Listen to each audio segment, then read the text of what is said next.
జీవితం మీరా జీవితంలో వెలుగు నింపావయా, వ్యర్థముగా ఉన్న జీవితానికి అర్థం చూపావయా. మంచిది సమయానుకూలతను బట్టి బైబిల్ గ్రంథంలో నుంచి యాకోబు రాసినటువంటి పత్రిక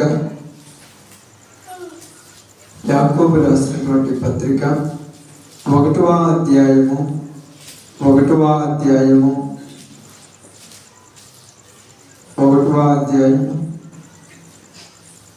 వచనాన్ని జాగ్రత్తగా చదువుకుందాం. శోధన సహించువాడు ధన్యుడు. చాలు. దేవుని వాక్య భాగం మన మధ్యలో ఆశీర్వదించును గాక. ఆమేన్. కుడి వచ్చిన అందరికి ప్రభునాములు శుభాలు వందనములు తెలియజేయుచున్నాను. దేవుని యొక్క సన్నిధిలో ఉన్నటువంటి మనందరికీ కూడా పరిశుద్ధాత్మ దేవుడు యాకోబు గారి ద్వారా రాయించున్నటువంటి పత్రిక. ఈయన ప్రారంభంలో రాసేటప్పుడు ఆయన రాస్తున్నటువంటి ప్రతి విషయంలో కూడా మనందరము అర్థం చేసుకోవటానికి ఆయన అనేక ప్రాంతాలలో చెదిరిపోయినటువంటి 12 గోత్రముల వారికి రాస్తూ ఉన్నారు. 12 గోత్రముల వారంటే వీళ్ళు ఎవరు? ఇశ్రాయేలీయులు. దేవుడు ఏర్పరచుకున్నవారు, దేవుడు అంటే తెలిసిన వారు. అరణ్యంలో నుంచి ఐగుప్తులో నుంచి ఆ యొక్క కానానులోనికి నడిచి వచ్చిన వారు, ఆ యొక్క బబులోను చెరలోనికి వెళ్ళిన వారు, మరలా బయటకు వచ్చిన వారు. ఒక రకంగా చెప్పాలంటే ఆది కాలంలో ఆశీర్వదించబడిన వారు. ఏంటంటమ్మా? ఆశీర్వదించబడిన వారు ఎవరు? ఇశ్రాయేలీయులు అంటే ఆశీర్వదించబడిన వారని మనం చాలా చక్కగా తెలుసుకోవాలి. కాబట్టి వీళ్ళందరూ కూడా చెదిరిపోయారు. కొన్ని పరిస్థితులను బట్టి ఆ యొక్క రోమా సామ్రాజ్య కాలంలో ఇశ్రాయేలీయుల మీదకి ఆ యొక్క 12 గోత్రాల మీద కొన్ని పరిస్థితులు వచ్చినప్పుడు ఆయా ప్రాంతాలకి వీళ్ళందరూ చెదిరిపోయారు. చెదిరిపోయినప్పుడు వాళ్ళు ఏ ప్రాంతంలో ఉన్నా ఎక్కడ ఉన్నా కూడా వాళ్ళందరికీ రాస్తున్నటువంటి ఒక లేఖ. ఏమని రాస్తున్నారంటే, నా సహోదరులారా, మీ విశ్వాసమునకు కలుగు పరీక్ష ఓర్పును పుట్టించునని ఎరిగి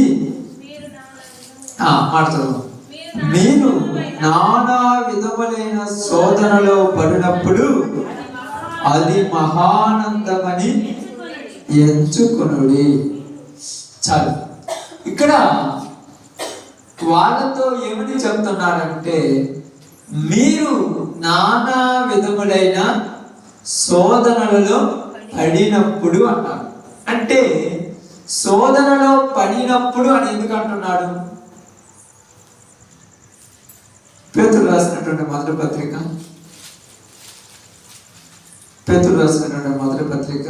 1వ అధ్యాయము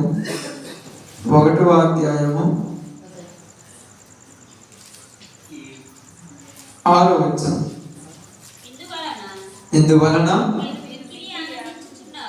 మీరు మిక్కిలి ఆనందించుచున్నారు గాని అవసరాన్ని బట్టి నానా విధములైన శోధనల చేత ప్రస్తుతము కొంచెము కాలము మీకు దుఃఖము కలుగుచున్నది. బాగా ఆలోచించండి. ఈ 3 విషయాలను చదివిస్తున్న ప్రతిదీ కూడా శోధన అనే దాని గురించి చదివిస్తున్నారు. ఎవరికి శోధన అని మాట్లాడుతున్నారు ఇక్కడ? అది ఇప్పుడు మన పాయింట్. ఎవరికమ్మా శోధన? విశ్వాసములో సాగిపోయే వాళ్లకు శోధన. విశ్వాసంలో లేని వాళ్ళకు శోధన ఉంటదక్క? అసలు ఉండదు. ఎందుకు ఉండదంటే బాగా నుంచి ఆలోచించండి. అప్పవాది ఏం చేస్తాడంటే ఎవరి మీద పడితే వాళ్ళ మీద ఫోకస్ పెట్టడు. అంటే ఎవరినంటే వాళ్ళని పట్టించుకోడు అపవాదికుడు. ఎవరిని పట్టించుకుంటాడంటే ఎవరి వల్ల తనకు ఇబ్బందో వాళ్ళనే పట్టించుకుంటాడు. ఎవరిని పట్టించుకోవాలంటే ఎవరి వల్ల తనకు ఇబ్బంది అవుతుంది. ఇప్పుడు అపవాదికి ఎవరి వల్ల ఇబ్బంది? దేవునిలో నడుస్తున్న వాళ్ళ వల్ల ఇబ్బంది. అంటే దేవుళ్ళు అందరూ నడుస్తున్నారు కానీ అందరి వల్ల ఇబ్బంది ఏమి లేదు కదా.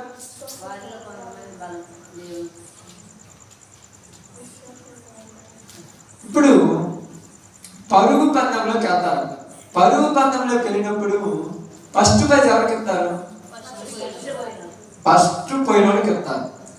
ఫస్ట్ పోవాలంటే వాడికి ఎన్నో సంవత్సరాలు ప్రాక్టీస్ చేస్తుంటారు, ఎన్నో రోజులు ప్రాక్టీస్ చేస్తుంటారు. రోజు ఉదయాన్నే లేయటము, ఆ చలిలో ఎంతో దూరం పరుగులు తీయటము, మళ్ళా రావటము చూసే ప్రతి ఒక్కరికి నవ్వులాడుకుంటది. ఈ నేత్ర పిచ్చోళ్ళ పొద్దున్న పోయి ఉరుగుతున్నారు, ఇటు చేస్తున్నారు నవ్వులాడుకుంటది.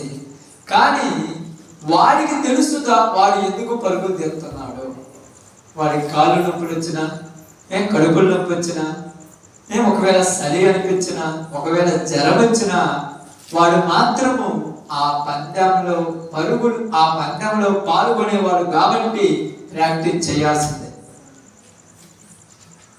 పందెంలో పాల్గొనేవాడు కాబట్టి ప్రాక్టీస్ చేయాలి. మిగతా వాడికి జ్వరం అయితే పడుకుంటాడు. ఎంత ఈరోజు పరుగులు తీయటం, రన్నింగ్ తీయటానికి పోలేదంటే రేపు పోవచ్చు అనుకుంటాడు. వాడికి పెద్ద ఇంపార్టెంట్ కదా పరుగు పదం చేయడం.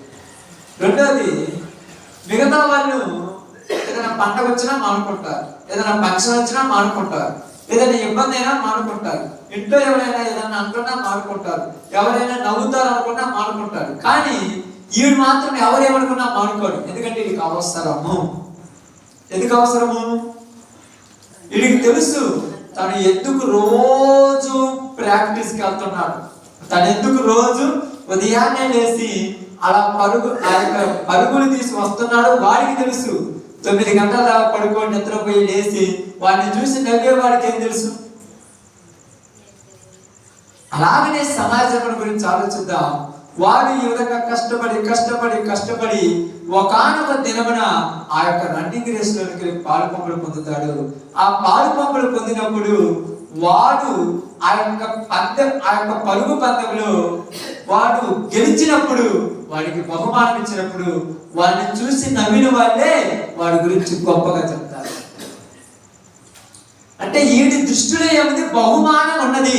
వీళ్ళ దృష్టిలో ఏముంది? చప్పట్ల కొట్టడమే ఉన్నది. చప్పట్ల కొట్టేవాళ్ళు ఎప్పుడు చప్పట్ల కొడుతుంటారు. దేనికి పనికిరాడు. అర్థమవుతుందా? పక్కన నిలబడి మాట్లాడటానికి పనికొస్తారు, పక్కన నిలబడి నవ్వుకోవటానికి పనికొస్తారు, గెలిచిన వాడికి చప్పట్ల కొట్టడానికే పనికొస్తారు. వీళ్ళ జీవితాల్లో వీళ్ళు ఎప్పుడు కూడా బహుమానాలు పొందుకోలేరు. బాగా అర్థం చేసుకోండి. కాబట్టి ఇక్కడ మీకు ఎందుకు చెప్తున్నానంటే, ఇక్కడ ఆ పరుగు పందెం చేస్తున్నటువంటి వాడు ఉన్నాడు చూడు, ఆ పరుగు పందెం గురించి కొరింథీ పత్రిక రాయబడి చెప్తాను. ఆ మాట అవసరం కాబట్టి చెప్తాను. చూడు, కొరింథీయులకు రాసిన పత్రిక 1వ అధ్యాయం 2వ అధ్యాయం చూడు. మొదటి పత్రిక 9వ అధ్యాయం 24వ వచనం. పందెపు రంగమందు పరిగెత్తు వారందరూ పరిగెత్తుదురు గాని ఒక్కడే బహుమానం పొందునని నీకు తెలియదా? అటువలే ఇప్పుడు చూడండి 25వ వచనం. మరియు పందెమందు పోరాడు ప్రతివాడు అన్ని విషయములలో నిజముగా ఉండును. పందెములో పోరాడే ప్రతి వాడు అన్ని విషయాలు ఎలా ఉంటాడు? నిజము అంటే కదమ్మా, నిద్ర చంపుకోవాలి, ఆహారం చంపుకోవాలి, అన్ని చంపుకోవాలి, సంతోషాలు చంపుకోవాలి, ఆనందాలు చంపుకోవాలి, పక్షాలు చంపుకోవాలి, పప్పన్నాలు చంపుకోవాలి, కోరికలు చంపుకోవాలి, మనుషుల మీద ప్రేమను కొడక అప్పుడు చంపుకుంటేనే వాడు పరుగు పందానికి పోతాడు. అలాగే మనుషుల మీద ప్రేమను పెంచుకున్నాడు అనుకో పోలేడు. అవునా? ఉదయాన్నే లేయాలి, 3 గంటలకు లేయాలి. 3 గంటలకు లేచిన వెంటనే వీడికి ఏమైపోతుందంటే ఈ టైంకా నేను లేచి పోవటం అవసరమా అనిపించచ్చు. కానీ వారు రాస్తుంటారు. పక్కన వాళ్ళు ఏమంటారు, ఈ టైం కాడ ఎందుకు గంట పడుకోమని పక్కన వాళ్ళు చెప్తారు, ప్రేమతో చెప్తారు. అవును కదక్క, పక్కన వాళ్ళందరికీ ప్రేమే. మీ పిల్లలు ఉన్నారు అనుకోండి, వీళ్ళు చదువుకునే పిల్లలు ఉన్నారు అనుకోండి, వాళ్ళు 4 లేదు చదువుకుంటుంటే ఇప్పుడే ఎందుకు, ఆ 4 గంటలు అయితే నీకు తలకాయ నొప్పి, 1 గంట పండుకో తర్వాత చదువుకుందుగా అంటారు. కానీ వీళ్ళకి తెలుసు ఆ బాధ. నేను 4 గంటలు లేదు చదువుకుంటే, ఈ 4 గంటలు ఈ 4 నెలలు చదువుకుంటే తర్వాత ఎగ్జామ్స్ వస్తాయి, ఎగ్జామ్స్ నేను రాసి మంచి మార్కులతో పాస్ అయితే ఈ స్టేట్ మొత్తం నా పేరు వేయబడుతుంది, పెద్ద బొమ్మ మీద నాకు ఒక ర్యాంక్, స్టేట్ ఫస్ట్ అని నాకు ఒక బిరుదు వస్తుంది, అప్పుడు నేను పడిన కష్టానికి ఆ రోజు ఫలితం ఉంటుంది. కానీ వీళ్ళు ఏమనుకుంటారంటే, జాలి చూపించే వాళ్ళ తల్లిదండ్రులు పిల్లల భవిష్యత్తు, పిల్లల యొక్క ఆరోగ్యము ఏమవుతుందో, తలకాయ నొప్పి వస్తే ఇబ్బంది అవుతుందేమో, నిద్ర రాకపోతే జ్వరం అవుతుందేమో, ఇబ్బంది పడతామని తల్లిదండ్రులు ప్రేమ చూపెడుతుంటారు. కానీ ఈ పిల్లల మాత్రము ఆ మొదటి బహుమానం పొందుకోవాలంటే నిద్రను చంపుకోవాలి. ఈ పిల్లలు మాత్రము ఆ మొదటి బహుమానం పంచుకోవాలంటే ఫంక్షన్లకు రమ్మంటే నువ్వు పోండి, మేము రాను ఫంక్షన్లకు, నాకు ఈరోజు ఎగ్జామ్ ఉంది అంటారు. ఇదిగో మాకు పండగ జరుగుతుంది కదా, పండగ 10 ఇంటికాడ ఉండొచ్చు కదంటే, పండగ నువ్వు చేసుకో, ఈరోజు స్పెషల్ క్లాస్ ఉంది, నేను ఖచ్చితంగా చదువుకోవాలంటారు. ఎందుకు చెప్తున్నానంటే వాడి జీవితంలో ఏ గోల్ ఉంది, ఫస్ట్ ర్యాంక్ రావాలనే గోల్. అందుకని ఇక్కడైతే చెప్తున్నాడు, పరుగు పందెమందు పోరాడు ప్రతి వాడు ఏమంటున్నాడు, అన్ని విషయములందు మితముగా ఉండును. మితము అంటే మితిమీరి ఏమడదు, మనకు మితం లేదు, ఏం లేదు. నిద్రపోతే కనీసం 9 గంటలా పడుకుంటూనేమంట, 9 గంటలా నిద్రపోతుంటారు చాలా మంది. ఆదివారం వచ్చిందంటే ఇంత తింటే సరిపోదు కదని ఈ రోజు ఎప్పుడు దొరకకుండా నోటికి గట్టిగా దొరికిందనేసి కడుపు నిండా తినేస్తుంటారు. కడుపు నిండా తింటాము, సాయంకాలం లేచినప్పుడే కడుపులోకి రావటం, అది అనక థమ్సప్ తాగటము, గ్యాస్ స్టవ్ మందు తాగటం, ఏదేదో. ఎందుకంటే మితం ఉండాలి ప్రతి దానికి, ఎంత ఉన్నా లేకపోయినా. అదే విధముగా ఇక్కడ ఏమంటున్నారంటే, వారైతే క్షయమయ్యే కిరీటం పొందుకోవటానికి మనమైతే, ఎవరిని మనమైతే ఏ కిరీటం అంట, అక్షయ కిరీటము, వాడబారని కిరీటము, మహిమ కిరీటం పొందుకోవటానికి మనకు కొన్ని కావాలి అన్నాడు. కాబట్టి ఇక్కడ ఇశ్రాయేలు ప్రజలతో యాకోబు గారు మాట్లాడుతూ ఏమన్నారంటే, ఇదిగో ఇశ్రాయేలీయులారా, చెదిరిపోయినటువంటి ఇశ్రాయేలీయులారా, మీకు నేనేం చెప్తున్నానంటే, మీకు శోధనలు వస్తాయి. ఏదే మాట ఏం లేదు, మీకు శోధనలు వస్తాయి. ఏమి వస్తాయి అన్నాడు, నానా విధములైన శోధనలు. నానా విధములు అంటే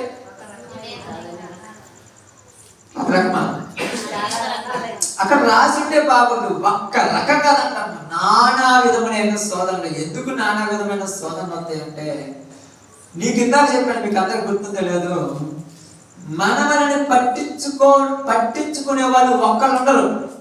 బాగా మనమలను పట్టించుకునే వాళ్ళు ఒక్కళ్ళు ఉండరు. కానీ మన గురించి పట్టించుకునేవాడు ఒకడు ఉన్నాడు.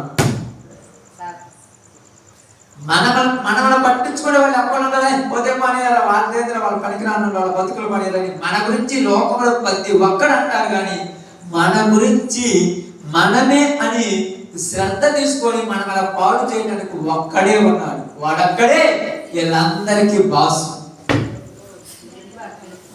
వీళ్ళందరికీ బాస్, హెడ్ మాస్టర్, వీళ్ళందరికీ మేస్త్రి వాడే. బాగా అర్థం చేసుకుంటే వీళ్ళందరికీ మేస్త్రి వాడే. కాబట్టి వాడేమంటాడంటే, అవసరమైనప్పుడల్లా ఈయన మాట్లాడితే విలువ ఉండదు. అక్క ఇప్పుడు మీరు ఎప్పుడైనా పనికి పోయారనుకోండి, ముఠాలో మేస్త్రి ఉంటాడు, తోటి పని వాళ్ళు ఉంటారు. మీరు పని చేస్తుంటారు, వాడు పని చేస్తాడు, నీకు కూలి ఇచ్చినట్టు అడుగుతాడు. నువ్వేమంటావు, ఏంది నువ్వు నేను బట్ట సక్రం కట్టలేదంటే నువ్వేమంటావు తెలుసా, నువ్వు కూడా నాతోటి కూలివాడివే, నువ్వు నాకు చెప్పాల్సిన పని లేదు అంటాడు. అదే మేస్త్రి చెప్తే, నువ్వేందో నాకు చెప్తాను అంటారా. అలాగే వీళ్ళందరిపై ఒక బాస్ ఉన్నాడు. ఆ బాస్ ఎవరంట, అపవాది. ఇప్పుడు వీళ్ళు ఎవరు పట్టించుకోరు మనమల. వీళ్ళు పట్టించుకోకపోవడం వల్ల మనకు పెద్ద బాధపడాల్సిన పని. మనం పెద్దోడు పట్టించుకున్నాం, వాడితో ఇప్పుడు తలకాయనప్పుడు అందరికీ. వీళ్ళు ఊరు పట్టించుకొని ఇది ఏమంటారంటే, వాళ్ళ దేవుని తెలియ అని వదిలేస్తారు అంతే. ఎందుకమ్మా, వాళ్ళ దేవునిలే వాళ్ళ వల్ల ఏమి కాదని వదిలేస్తారు. కానీ ఒకడున్నాడు చూడు వాళ్ళ మీద హెడ్, వాడు ఏమంటున్నారంటే వీళ్ళే నాకు అడ్డము అన్నారు. అందువల్ల వాడు అవసరం వచ్చినప్పుడు అవసరమైన విధంగా శుద్ధిస్తాడు. అదే అంటున్నాడు నానా విధమైన శోధన అంటే. చదవండి అన్నమాట ఒకసారి. ఎక్కడ? రెండింటిలో ఉంది. పేతురు రాసిన మొదటి పత్రికలో ఉంది, యాకోబు రాసిన పత్రికలో.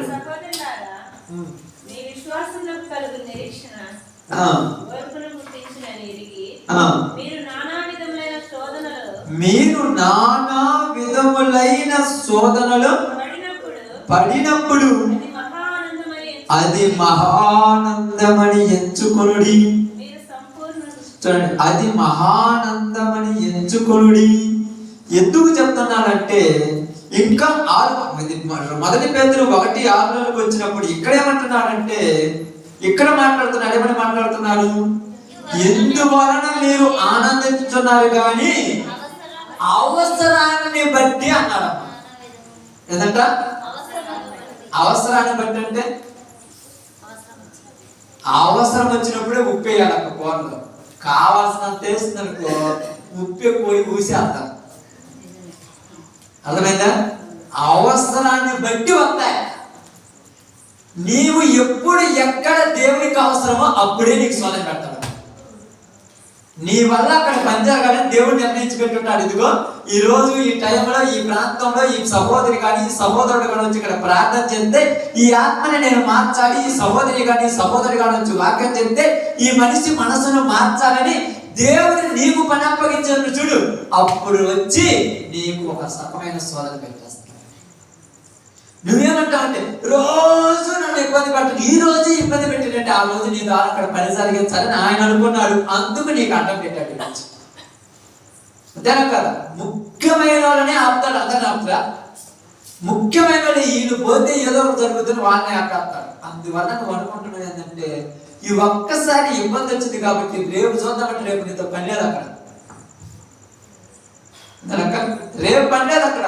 ఈ రోజు నీతో పనింది, నీతో పనున్న రోజే నీకు ఇబ్బంది పెట్టేస్తాడు. అప్పుడు నువ్వేమనుకుంటావు అంటే ఏంటి ప్రభువా అసలు ఏంటి ఇలా వచ్చిందంటే, ఇప్పుడు నీ గురించి పట్టించుకున్నోడు ఎవరి దగ్గర పోయాడు? అవునే, ఎవరి దగ్గర పోయాడమ్మా? ఆయన దగ్గర పోయాడు. ఆయన దగ్గర పోయి ఏమంటున్నాడంటే ప్రభువా ప్రభువా భూమి మీద ఎలా పరిస్థితులు బాగున్నాయని దేవుడు అడిగినప్పుడు అయ్యా బాగున్నారా, అందరూ బాగున్నారు, హ్యాపీగా ఉన్నారు, ఇబ్బంది ఏమి లేదు, అందరూ బాగా చదువుతున్నారు కదా. కానీ అయితే నా బిడ్డ అయిన యోబు గురించి చూసితివా అన్నట్టుగానే యోబు యొక్క లెక్కలోకి మనం ఒక్కొక్క రోజు ఒక్కొక్కరు పోయాం.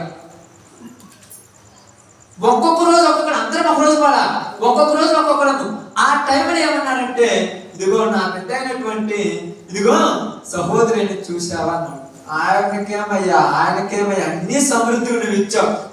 పని చేసుకునేటప్పుడు డబ్బులు ఇచ్చావు, కాళ్ళు నొప్పులు లేవు, కడుపు నొప్పులు లేవు, ఇబ్బంది లేవు, పని బాగా చేసుకోవడానికి అన్ని ఇచ్చావు. ఆమెకేం కలిగింది, ఆడికేం ఇబ్బంది ఉంది, అన్ని సమృద్ధికి ఇచ్చావు కాబట్టి అతనికే ఇబ్బంది లేదు.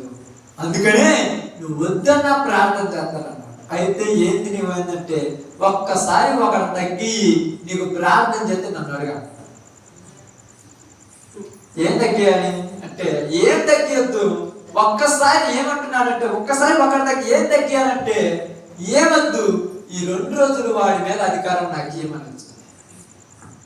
ఇప్పుడు ఏమన్నాడు తెలుసా? ఏమన్నాడు అక్కడ?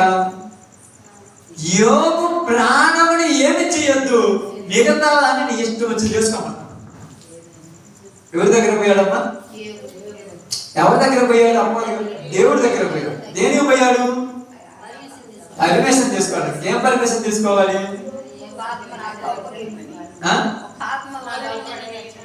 ఏం పర్మిషన్ తీసుకోవడానికి? ఎవరి ద్వారా అయితే ఆ రోజు దేవుడు పని జరిగించాలనుకున్నాడో వాళ్ళ మీద పర్మిషన్ తీసుకోవడానికి పోయాడు. మనకు కూడా తెలియదు ఈ రోజు మనం ప్రార్థన చేస్తే అక్కడ ఆత్మ మారుతుంది. మనకు కూడా తెలియదు. ఒకటి దేవుడికి తెలుసు, రెండోది వాళ్ళిద్దరికీ తెలుసు. వెంటనే పోతుంది. అసలు ఆశ్చర్యం లేదు. నువ్వు అనుకుంటుంటావు ఈ రోజు నేను ప్రార్థన పోవాలి, అక్కడ ప్రార్థన చేయాలి, అక్కడ వాక్యం దేవుడు కూడా నీ మనసుని ప్రేరేపించి నిన్ను బాగా ఆలోచించి నువ్వు వెళ్ళి ఆ ప్రాంతంలో నీ కుటుంబం ఈ రోజు నువ్వు ప్రార్థన చేస్తే ఖచ్చితంగా నీ కుటుంబం మారుతుందని నీళ్ళు లేనిపోయిన విధంగా చేసి నిన్ను ప్రిపేర్ చేశాడు. ఇప్పుడు పోయాడు. పోగానే దేవుడు అనుకున్నాడు ఇద్దరు ఇది ఎలా తిరిగిపోతున్నాడు, ఇదేదో పెట్టుకుంటున్నాడు అనకాగానే వెంటనే వచ్చాడు. వచ్చేమన్నారు తెలుసా? అందరూ బాగున్నారంటే అందరూ బాగున్నారు. ఇప్పుడు దేవుడు ఏమడుగుతున్నాడంటే బాగా ఉన్నారంటే ఆయన మనసులో ఉన్న వాళ్ళ గురించి అడుగుతారు కదా. ఇప్పుడు మీరు ఏదైనా ఊరికి వచ్చారు అనుకోండి, అక్కడ మీకు తెలుసు అడుగుతారు కదా, ఆయనకేమున్నాయి అన్ని బాగున్నాయి, అప్పుడప్పుడు చేయొద్దంటున్నావు ఇబ్బంది ఏముంది అంటారు. ఇప్పుడు మీ బిడ్డలు అడుగుతారు కదా, కూతురు మీరు అడుగుతారు అనుకో, అయ్యా మా కూతురు మాకు అల్లుడు బాగున్నారు అదేంటే మీరున్నంత కాలం మనకి ఎందుకు రమ్మాట. అప్పుడు మీరేమంటారు? మేమేం చేసినట్టే 2 రోజులు మీరు అవసరమైనప్పుడు చెయ్యద్దే కాకుండా అప్పుడు తెలుగుతుంది. అప్పుడు నీకేమంటుందంటే చెయ్యండి తప్పేముందే వాళ్ళు బాగుపడతారు. ఏంటంటే ఎల్లకాలం నువ్వు బతికినంత కాలం చేయండి, అదే నువ్వు చచ్చిపోతే వాళ్ళంతా వాళ్ళు బతకరు. కాబట్టి 1 నెలలు వాళ్ళు మర్చిపోకుండా అప్పుడు వాళ్ళు నిజ స్వరూపం నీకు బయటకు వస్తారు. అప్పుడు నీకు కూడా ఏమంటుందంటే అవును కదా నేను అంతకాలం కదా చేయించేది, 4 రోజులు వాళ్ళకి ఏమందించుకోవడం చూద్దాం, వాళ్ళు బతుకుతురు బతకలేరని నీకే వాళ్ళ మీద ఏమనిపిస్తుంది? కఠినత్వం వచ్చేస్తుంది. ఈ కఠినత్వం తెప్పించినోడు గొప్పోడు. అప్పుడు ఏమంటారంటే ఓకేనయ్యా 1-2 నెలలు నేను ఏమీ ఆయన చూద్దామంటాడు. అప్పుడు ఏమంటారు తెలుసా? ఇదిగో నేను వెళ్ళి వాళ్ళని అడుగుతాను, కొన్ని ప్రశ్నలు ఏమడుగుతాను, మీ నాన్నలు మంచివాళ్ళ, మీ అమ్మ మంచిదా, మీ నాన్న బాగుంటాడు, మీ అమ్మ బాగుంటుంది అని ఏం అడుగుతాను, నీ గురించి ఏం చెప్తాను రికార్డ్ చేసుకుని వస్తాను అన్నట్టుగా వాడు పోయి అంటాడు. ఏంటమ్మా మీ అమ్మ నాన్న మాకు బాగా చూసుకుంటారంటే ఇంతకు ముందు చెయ్యి అందించినంత కాలం మా అమ్మ అంత మంచిది లేదు, మా నాన్న అంత మంచివాడు లేడు, చెయ్యి ఎప్పుడైతే తీర్చిండ్రు ఏమి తల్లిదండ్రులు పుట్టినా ఒకటే పొట్టకపోయినా ఒకటే.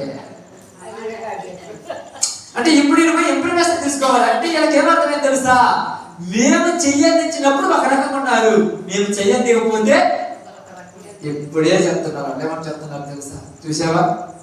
చూసావా ఎలాంటి అనుకున్నారు? మీరు మంచి చేస్తే మాత్రం మిమ్మల్ని పొగుడుతారు, మీరు చెడు చేస్తే మాత్రం మిమ్మల్ని తిడతారు. మీరు మంచి చేస్తే మిమ్మల్ని పొగుడుతారని, మీరు వాళ్ళకి ఏదైనా సహాయం చేయకపోతే మిమ్మల్ని తిడతారని. కానీ ఇప్పుడు దేవుడు యోగు మీద నమ్మకంతో ఏం చెప్పాడు తెలుసా? ఏం భయపడద్దు, నా బిడ్డకు నువ్వు ఏదైనా చేయి, నా బిడ్డ నన్ను తిట్టలేదు. ఇప్పుడు పోయి పర్మిషన్ తీసుకొని ఎవరి దగ్గరికి వచ్చాడు? ఆమేన్. ఇప్పుడు చెప్పండి, మీరు పర్మిషన్ తీసుకొని ఎవరి దగ్గరికి వచ్చాడు? నా దగ్గరికి వచ్చాడని చెప్పండి. పర్మిషన్ తీసుకొని ఎవరి దగ్గరికి వచ్చాడు? ఎవరికి వాళ్ళే నా దగ్గరికి వచ్చాడని చెప్పండి. ఇప్పుడు నీ దగ్గరికి వచ్చినాడు, నిన్ను ఏదైనా చేయడానికి వాడికి అధికారం ఉందా లేదా? ఆమేన్. ఇప్పుడు నీకు అడుగుతుంది ఏది? కష్టాలన్నీ నీకెందుకు కొట్టేస్తావు? కష్టాలన్నీ నీకేనా అన్నా? నీకేనా కష్టాలన్నీ? అసలు నీకేనా ఇబ్బందులన్నీ? అసలు పర్మిషన్ ఎక్కడ తీసుకొని వచ్చాడు? ఆయన దగ్గర తీసుకొని వచ్చాడు. ఆయన ఎందుకు పర్మిషన్ ఇచ్చారు? అసలు మన మీద ఇవ్వచ్చక్క? ఇవ్వచ్చా?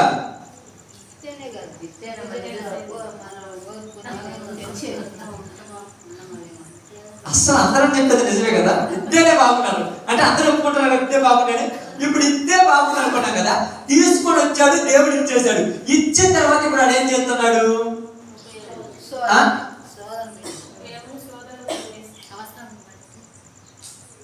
చూద్దాం బైబిల్ ప్రకటన. అమ్మా మీకు వాక్యం అని చెప్పారు మళ్ళా బాగుంటుంది. బైబిల్ ప్రకటన కదా.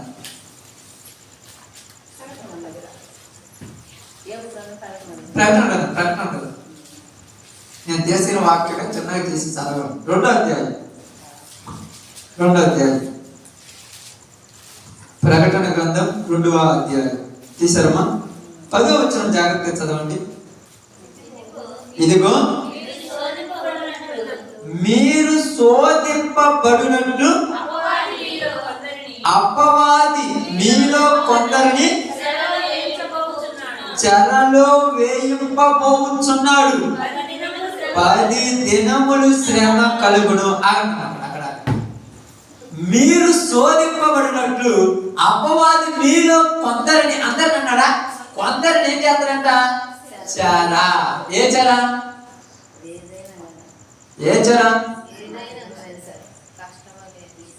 ఏదైనా చెరంటే అట్టుకుంటాక చెరంటే ఒకటి ఉండాలి కదా.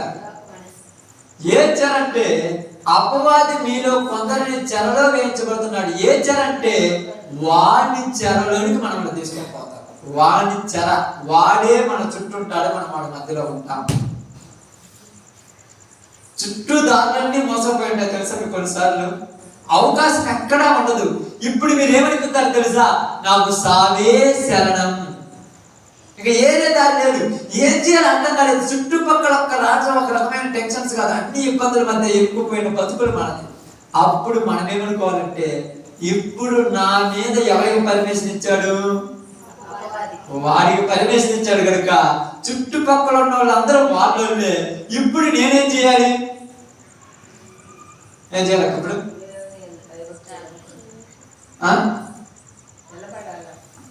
జాగ్రత్త ఎప్పుడు ఉండాలంటే, ముళ్ళలో నువ్వు ఎప్పుడు జాగ్రత్త ఉండాలి. మన చుట్టూ ముళ్ళగా వచ్చాయి, ఇంకేం చేయాలి ఇప్పుడు?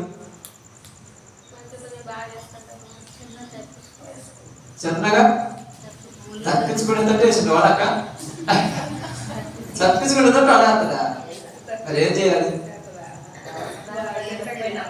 మీకు అర్థం కావటానికి, మీకు అర్థం కావటానికి బాగా, మీకు అర్థం కావటానికి శద్రకు, మెషకు, అబేద్నెగోలు ఉన్నారు, లేకపోతే దానియేలు ఉన్నారు. వీళ్ళను అపవాది వాళ్ళ మీద అధికారం పొందొచ్చింది. ఎక్కడి నుంచి?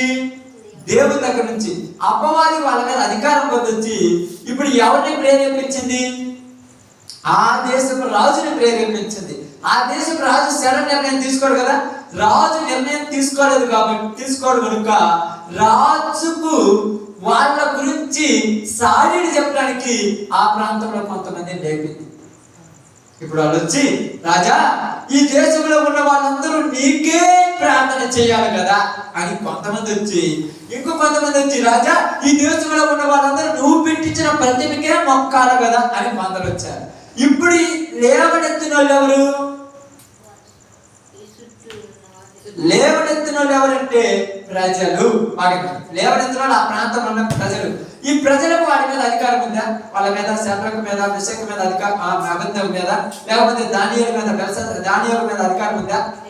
మరి ఇప్పుడు ఏం చేయాలి? రాజుని ప్రేరేపించాలి. ఏమని ప్రేరేపించాలి? అంత బాగా చెప్తున్నారు. ఏంటంట? ఒక మాట చెప్తాను, అంటే మీరు చెప్తే కరెక్ట్ కాదు. ఆ మాట అస్సలు నువ్వు అంటే లెక్కుందా లేదు దానియేలుకు? అస్సలు నువ్వు అంటే లెక్కుందా లేదా శద్రకు, మెషకు, అబేద్నెగో? అసలు నువ్వంటే కొంచెమైనా భయం ఉందా? వాళ్ళ దృష్టి నన్ను చూస్తే రాజంతా ఆఫ్టర్ అన్నట్టు ఉన్నాయి వాళ్ళ చూపులు నేను చూస్తుంటే. అసలు నిన్ను వాళ్ళు ఎలా చూస్తున్నారు తెలుసా? వాళ్ళ యొక్క తలలో ఉన్నటువంటి వెంట కంటే హీనంగా చూస్తున్నారు. నువ్వు వాళ్ళ దృష్టిలో అసలు నువ్వు నిన్ను కాళ్ళకేసుకున్న చెప్పు కంటే తక్కువ చూస్తున్నారని ఇప్పుడు పోయి ఎవరికి చెప్పారు? రాజుకు చెప్పాడు. మొదలే మనోడు మామూలుగా ఉన్నాడు, ఇప్పుడు ఇంకా రెచ్చగొడితే రెచ్చిపోడు. అసలు నేను ఎంత అధికారిని, నా లెవెల్ ఏంది, నా పద్ధతి ఏంది, నేను ఒకరిని కూకోమంటే కూకోవాలి, ఒకరిని లేమంటే లేమని, ఒకరు రమ్మంటే రావాలి, ఒకరిని పొమ్మంటే పొమ్మాలి, సమస్తము నా స్వాధీనం ఉంది. నేను తెచ్చి పెడుతున్నాను, నేను సంపద తెస్తున్నాను, నేను శత్రువు నుంచి కాపాడుతున్నాను, నేను ఆశ్రయిస్తే నా యొక్క రాజ్యంలో ఉన్న వాళ్ళు నానే లెక్కలేదన్నారు. అయితే ఒక్కసారి పరీక్ష పెట్టుదాం అనుకున్నాను. పరీక్ష పెట్టింది ఎవరు? మీరు అందరూ అనుకుంటున్నారు రాజు పెట్టాడు అనుకుంటున్నారు, లేకపోతే అది చెబితే రాజు. ఇది అందరు కాదక్క, రాజులు ఏమి లేదు, ఆ చెప్పిన వాళ్ళలో ఏమి లేదు, వాళ్ళ వెనక ఉన్నటువంటి మేస్త్రిలో మొత్తం వాడే హెడ్ ఆఫ్ ద డిపార్ట్మెంట్, వాడిది మొత్తము. ఇప్పుడు ఏమనిపించిందంటే, బాగా గమనించండి మీరు, ఆ యొక్క దానియేలు గ్రంథం బాగా చదవండి. ఆ రాజుకు దానియేలుని సింహాల పూల్లో వేసినప్పుడు ఆ రాజుకు రాత్రి అంతా ఏం లేదు. ఎందుకు నిద్ర లేదు? ఎందుకు నిద్ర లేదు? దానియేలు అంతటి మంచోని సింహాల పూల్లో వేసానా అని నిద్ర లేదు. అదే విధంగా శద్రకు, మెషకు, అబేద్నెగోలను అగ్నిగుండంలో పడవేసినప్పుడు కూడా ఆ రాజుకి ఏం లేదు. ఆ రాజుకు టెన్షన్ పడుతున్నాడు, ఎంత మంచోళ్ళ నేను అగ్నిగుండంలో వేసానా, ఎందుకు స్వామి ఏమవుతుందని. అదే విధంగా నీ మీద బాగానండి, నీ మీద నా మీద పెత్తనం ఉన్న వాళ్ళు మనమని తిట్టినప్పుడు వాళ్ళకి ప్రశాంతత ఉండదు. కానీ వాళ్ళకు మాత్రము పై ఉన్న అధికారి మాత్రము మనల్ని ఇబ్బంది పడుతుంటాడు. మనం పిచ్చోళం అయిపోయి వాడి మాయలో పడిపోయి ఇయ్యాలని అంటున్నాం. మనం పిచ్చోళము వాడి మాయలో పడిపోయి ఈయనని అంటున్నాం. అందుకనే దానియేలు ఉదయాన్నే ఆ యొక్క రాజు వచ్చి, దానియేలు నీవు దేవుడి నిన్ను రక్షించనా అని అనగానే, రాజా నా దేవుని దృష్టికి నేను నీతిమంతుడిగా ఉంటుంది కనుక ఈ సింహమును నన్ను ఏమీ చేయలేదు. ఇప్పుడు మీకు అందరికీ నేను చెప్తున్నాను, చెరలోనికి దానియేలు వెళ్ళాడు. వెళ్ళాడమ్మా. ఏ చెరది? సింహాల బోనును చెర. శద్రకు మెషకు అబేద్నెగోలు చెరలోనికి వెళ్ళారా లేదా? ఏ చెరది? అగ్నిగుండం అనే చెర. ఇప్పుడు చెరలోనికి వెళ్ళిన వీళ్ళు ఏం చేశారు? ఆమేన్. ఏం చేశారమ్మా? ఇప్పుడు మనము శత్రువు మన చుట్టూ ఉన్నప్పుడు మనం ఏమి చేయకూడదు. ఏం చేసినా కూడా మనకే దెబ్బలు. ఎందుకంటే వాడిని గెలిచేంత శక్తి మన దగ్గర లేదు. అర్థవంతంగా వాడిని గెలిచేంత శక్తి మన దగ్గర లేదు. వాడిని గెలిచేంత శక్తి మన దగ్గర ఉంటే అసలు శోధన వచ్చినప్పుడు వాడు ఏదైనా వెళ్ళిపోతుంది అబ్బాయికి. వాడిని గెలిచేంత శక్తి, వాడిని గెలిచేంత బలము, వాడిని గెలిచేంత విశ్వాసం మన దగ్గర లేదు. అందుకనే ఇక్కడ ఏం చెప్తున్నాడంటే, దానియేలు సింహాల బోనులోనికి వెళ్ళిన తర్వాత ఎదురుగా ఉన్నది ఎవరు? ఎవరమ్మా? జాగ్రత్త గమనించండి. దానియేలు సింహాల బోను లోపలికి దిప్పగానే ఎదురుగా ఉన్నారు సింహాలు. ఎలా ఉన్నాయి? ఆకలితో ఎదురు చూస్తున్నాయి. వెంటనే దానియేలు దిగి మోకాళ్ళ మీద కూర్చొని ప్రార్థన చేస్తున్నాడు. సింహాలకు కనపడేది ఎవరు? ఆమేన్. దేవుని దూత కనపడుతుంది సింహాలకు. దానియేలు కనపడట్లా. ఎందుకు కనపడట్లేదు? ఆమేన్. ఏందమ్మా? దేవుడు దానియేలు చుట్టూ కంచేశాడు. దేవుడు దానియేలు ఎలా కనపడతాడు? సింహాలు కూడా దండం పెడుతున్నాయంట దేవుడితో. సింహాలు కూడా దండం పెడుతున్నాయంట. అదే విధముగా శద్రకు మెషకు అబేద్నెగోలను అగ్నిగుండంలో వేసినప్పుడు ఆ శద్రకు మెషకు అబేద్నెగోలు చుట్టూ ఉన్నది ఎవరు? అప్పుడేమన్నాడు? అక్కడ ఏమన్నాడు? ఇదిగో మనము ముగ్గురు మనుషులు వేస్తే కదా, నాలుగో వ్యక్తి నాకు కనపడుతున్నాడు. అతడి రూపము దేవతల రూపముగా ఉన్నది. అంటే కాపుదల కాసేటువంటి దేవుడు మన చుట్టూ ఉంటాడు ఇప్పుడు. కానీ మనమేం చేస్తామంటే ఏదో జరుగుతున్నట్టు మన ప్రయత్నం మనం చేస్తాం. సింహాల బోనులోకి వెళ్ళిన దానియేలు యుద్ధం చేయటానికి, సింహాల మీద యుద్ధం చేస్తే ఊరకుంటాయి అక్క. కర్ర తీసుకొని కొట్టడానికి కదా ఏమన్నా కుక్క? సింహాన్ని బుద్ధి లేదా? దేవుడు నిన్ను తలుసుకుని ఒక దెబ్బలో నిన్ను చంపేస్తానంటే ఆగుతాయా? ఏం చేయాలి? మొక్కల మీద కూర్చొని ప్రార్థనే చేయాలి. బాగా ప్రార్థన చేస్తే ఒకవేళ సింహం వచ్చి తల తింటే దేవుడు తెలియకుండా తినదు.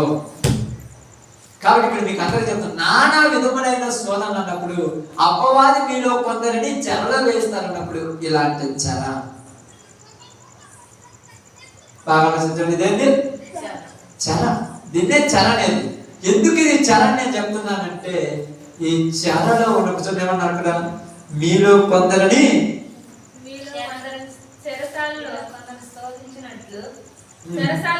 ఇదిగో మీరు శోధింపబడినట్టు అపవాది మీలో కొందరిని చెరలో వేయింపబోచున్నాడు. చెరలో వేయింపబోచున్నాడు. చెరసాలలో వేయింపబోచున్నాడు. కాబట్టి ఏమంటున్నాడు అక్కడ? 10 దినములు శ్రమ. శ్రమ లేదన్నాడా? ఖచ్చితంగా శ్రమ. మనం అంటాము ప్రార్థనకు వచ్చిన తర్వాత కష్టాలు ఎక్కువైనట్టు. ప్రార్థనకు వచ్చినా కష్టాలు కాదా? ప్రార్థనలో ఎక్కువ ప్రార్థన చేస్తుంటే కష్టాలు ఎక్కువైపోయింది. చాలా మంది అంటారు, మా ఇంట్లో ఏ కష్టాలు అంటే నువ్వు ప్రార్థన చేయలేదంటే నువ్వు అక్కడ ఇబ్బంది పడుతున్నారు. వాళ్ళకు అనుకూలంగా పోతున్నప్పుడు నేనేమన్నా అంటాను? వాళ్ళకు నచ్చినట్టు అంటూ ఉంటారు. ఆదివారం నువ్వు చెప్పండి ప్రార్థనకి ఈరోజు వద్దు. ఓకే, నువ్వు చెప్తే నేను ఎందుకు కాదు, నీ ఇష్టమే. ఏమన్నా అంటారా? ఎంత బాగా చూసుకుంటూ తెలుసా? తర్వాత ఎప్పుడన్నా ఈరోజు ఈరోజు ఉపవాస ప్రార్థన పోదామంటే వద్దా, ఉపవాస ప్రార్థన లేదంటే ఓకే నువ్వు చెప్పినట్టే. అన్ని అలా పోతే మనకేమంటుంది? అందుకని ఇక్కడ ఏమంటుందంటే, మనలో కొందరినంటే అందరికి చెప్పట్లా, మీలో కొందరిని ఎందుకు అన్నాడు? ఆ కొందరే నిలబడింది. ఆ కొందరికే శ్రమలు, మిగతా వాళ్ళ ఊరికి శ్రమ ఉండక. ఎందుకంటే పిలవబడిన వారు అనేకులు, ఏర్పరచబడిన వారు కొందరికే శ్రమలు. ఇప్పుడు పిలవబడిన వాళ్ళందరికీ శ్రమలు అంటే బాగుండు. పిలవబడిన వాళ్ళందరికీ శ్రమలు లేవు. ఎందుకంటే పిలవబడిన వారు ఏం చేశారు తెలుసా? బుద్ధి పెట్టి వచ్చారు, లేకపోతే లేదు. కానీ ఏర్పరచబడిన వాళ్ళు ఖచ్చితంగా ఉంటారు. ఖచ్చితంగా ఉండాలన్నప్పుడే తలెత్తుతారు. లేనిపోయి ఇబ్బందులు వస్తాయి. ఖచ్చితంగా అన్నప్పుడే లేనిపోయి ఇబ్బంది. తెలుసు కదా, మీరందరూ చూడండి, ఇక్కడ మీరు ప్రార్థన కొరకు నిలబడినంత వరకు మీకు ఇబ్బంది లేని రోజు ఏది లేదు నాకు తెలిసి. మీరు అనుకోవచ్చు ఇంట్లో ఇబ్బందులు కాదు, ఏమన్నా ఎలాంటి అంటే నానా విధములైన శోధనలు. ఒక రకమైందా అబ్బయ్యా ఏమీ లేదు ప్రశాంతంగా ఉంది ఈరోజు అనుకుంటే అప్పుడే ఏమవుతుందంటే మన కాలు పని చెప్పు దిగిపోద్ది. డౌట్ చెప్తాను, కాలు పని చెప్పు దిగిపోద్ది. లేదా కొద్దిగా ముందుకెళ్ళిపోతుంటే ముళ్ళు గుచ్చుకోవచ్చు, లేదా కొద్దిగా ముందుకెళ్ళిపోతుంటే పక్కన ఉన్న నవ్వచ్చు, లేదా కొద్దిగా ముందుకెళ్ళిపోతుంటే రేపు కొద్దిగా ఇంపార్టెంట్ పని ఉందని మనకే చెప్పచ్చు మన మనసు, లేదా మనకే గొప్ప చెప్పచ్చు, ఏదో వాళ్ళు చెప్పచ్చు. ఏది పెట్టినా వాళ్ళు ఆపటమే పని. ఎందుకంటే ఆ రోజు నీవు అక్కడికి పోకపోతే నీ ద్వారా జరగవలసిన పని జరగదు. నీ ద్వారా జరగవలసిన పని జరగలేదనుకో ఎవరికి ఇష్టం ఉండదు. ఎవరికి ఇబ్బంది? దేవుడికి ఇబ్బంది. ఎవరికి సంతోషం? ఇప్పుడు అపవాదికి సంతోషమైనప్పుడు దేవుడు ఎందుకు పరిమిస్తున్నాడు? అది ఇప్పుడు నాకు డౌట్. అసలు నేను చాలాసార్లు చదువుతున్నాను కదా, వాడికి సంతోషమైనప్పుడు దేవుడు ఎందుకు పరిమిస్తున్నాడు?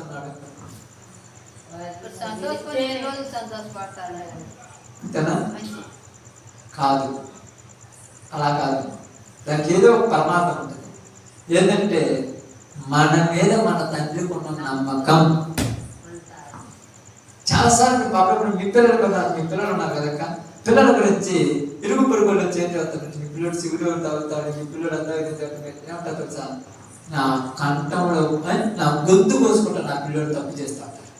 అంటే ఎందుకెంత గొప్ప గొంతు కూడా కోసుకునేంత ప్రదేశానికి ఎందుకు వెళ్ళిపోయారంటే మీకు మీ పిల్లోడి మీద. ఇప్పుడు ఏమంటారంటే అంత నమ్ముతున్నావు, అవును నేను అంతే నమ్ముతున్నాను అంటారు. ఇప్పుడు వాడిని వెళ్ళి చేంద్రా నువ్వు తప్పు చేస్తున్నావు అంటే అసలు తప్పు అంటే దాన్ని తట్టు మాట్లాడింది అనుకో, ఇప్పుడు తండ్రి అంత సంతోషపడతాడు. ఇప్పుడు పక్కన ఉన్న అపవాది వాడు ఏం చేస్తాడు, పక్కన చెప్పినటువంటి వాడు ఏమంటాడు, ఇప్పుడు దాకా సిగరెట్ దాకా చూసాను ఎందులో వాళ్ళ నాన్నే మోసం చేస్తున్నానని అనుకోని ఏమంటారు తెలుసా, ఇవన్నీ ఇలా కాదు పబ్లిక్ గా పట్టియాలని చెప్పి కెమెరా వాళ్ళ ఫోన్ తీసుకుని ఫోటో తీసుకుని వచ్చాను. ఏంటి వాడి మీద కింద పగట్టు. ఇప్పుడు ఏం చెప్తారు తెలుసా, ఏమంటారు చెప్పండి. మీ పిల్లలు చెడిపోతుందని చెప్పితే మా అమ్మడే తప్పుడు అంటారు, మాకెందుకు అడగపోతే ఏమన్నా అన్నట్టు. మీ మంచి కోసం చెప్పేది ఒకసారి చెప్తే మీరు హెచ్చరించుకుంటారు అన్నట్టు.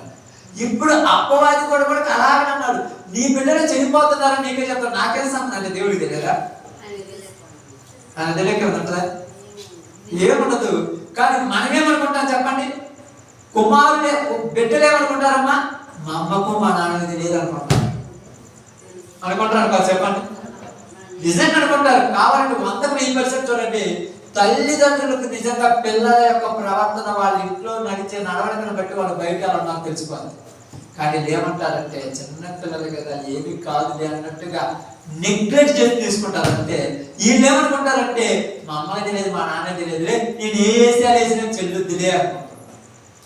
కానీ ఒక్కసారి గమనించవలసింది ఏంటంటే మన తల్లిదండ్రులైన వాళ్ళు కూడా ఆ వయసులో నుంచే వచ్చిన బయటికి ఇప్పుడు 17 సంవత్సరాలు 14 సంవత్సరాలు పెట్టడం 13 సంవత్సరాలు పెట్టడం, ఈ తల్లి ఈ తండ్రి అనేవాళ్ళు 13 సంవత్సరాలు దాటించిన వాళ్ళ లేకపోతే 13 సంవత్సరాలు అసలు జీవితంలో లేదు. అసలు ఆ 13 సంవత్సరాల వయసులో వాళ్ళ తల్లిదండ్రులను బురిడి చేసి వీళ్ళే మోసాలు చేశారు. ఇప్పుడున్న బిడ్డలు మాకంటే ఇంకా టాలెంట్ ఎక్కువ ఉన్న వాళ్ళు వీళ్ళకి ఇంకా అవకాశాలు ఎక్కువ, నేను ఇంకా ఎక్కువ చేస్తున్నాను కదా తెలుసుగా. ఎంత తెలిసి కూడా ఎందుకు చూసి చూడండి పోతున్నారు, ఒక గుడ్డి నమ్మకము. మా పిల్లలు అంత పనికి మాత్రమే కాదు ఒక నమ్మకం, కానీ వాళ్ళ మనసులో పూర్తిగా వీళ్ళు కూడా చెడిపోతున్నారు ఒక నమ్మకం. కానీ దేవుడికి కూడా తెలుసు. కానీ దేవుడు ఏమనుకుంటాడంటే ఏదో రకంగా మా ప్రేమతో ఏమైనా మార్చుకుంటానంటే పక్కన ఉన్నాడు అసలు ఒప్పుకోవట్లా అసలు ఒప్పుకోవట్లా. ఎందుకు ఒప్పుకోవట్లా? ఎందుకు ఒప్పుకోవడమ్మా? ఎందుకు ఒప్పుకోడు చెప్పండి, మీకు తెలుసు. నిజంగా చెప్పండి ఎందుకు ఒప్పుకోడు? అదే కాదు ఆలోచించాలి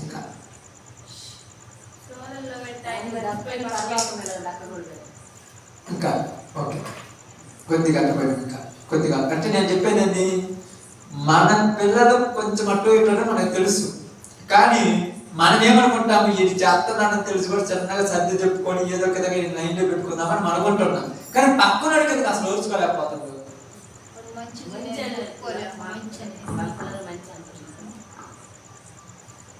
ప్రపంచం మొత్తాన్ని తెలుసు వాళ్ళు చెడ్డోడు అమ్మ నాన్న కూడా తెలుసు, కానీ వాళ్ళకి తెలిసి కూడా వాళ్ళు తెలియనట్టున్నారు. మరి వీటికి ఎందుకు అంత లేకపోతే తత్వం?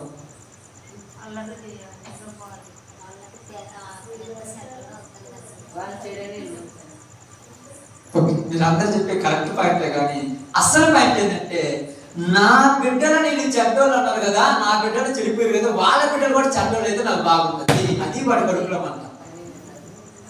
తల్లిదండ్రులు కూడా తెలుసా కాదనట్లేదు. మీ పిల్లలు ఎక్కడోళ్ళు నిజంగా చెప్తున్నాను, ఇక్కడ కూర్చున్న మీ అందరికీ చెప్తున్నాను, ప్రపంచంలో ఉన్న ప్రతి ఒక్కరే చెప్తున్నాను, మీ పిల్లల ప్రవర్తన వాళ్ళు ఎక్కడ, ఒకవేళ అమెరికాలో ఉన్న, హైదరాబాద్ లో ఉన్నా, లేకపోతే గుంటూరులో ఉన్న, విజయవాడ ఉన్నా, నువ్వు ఇక్కడ ఆ పల్లెటూరులో రాళ్ళ పొలాలను కలిపేరుకొని తినేదానివైనా, ఒకవేళ ఏదో పని పాటకుండా డాక్టర్ తోడుకొని అక్కడెక్కడ ఉండేవాడివైనా, నీ బిడ్డలు ఎక్కడ ఏ ఏసాలు ఎత్తారో నీకు తెలుసుంటది.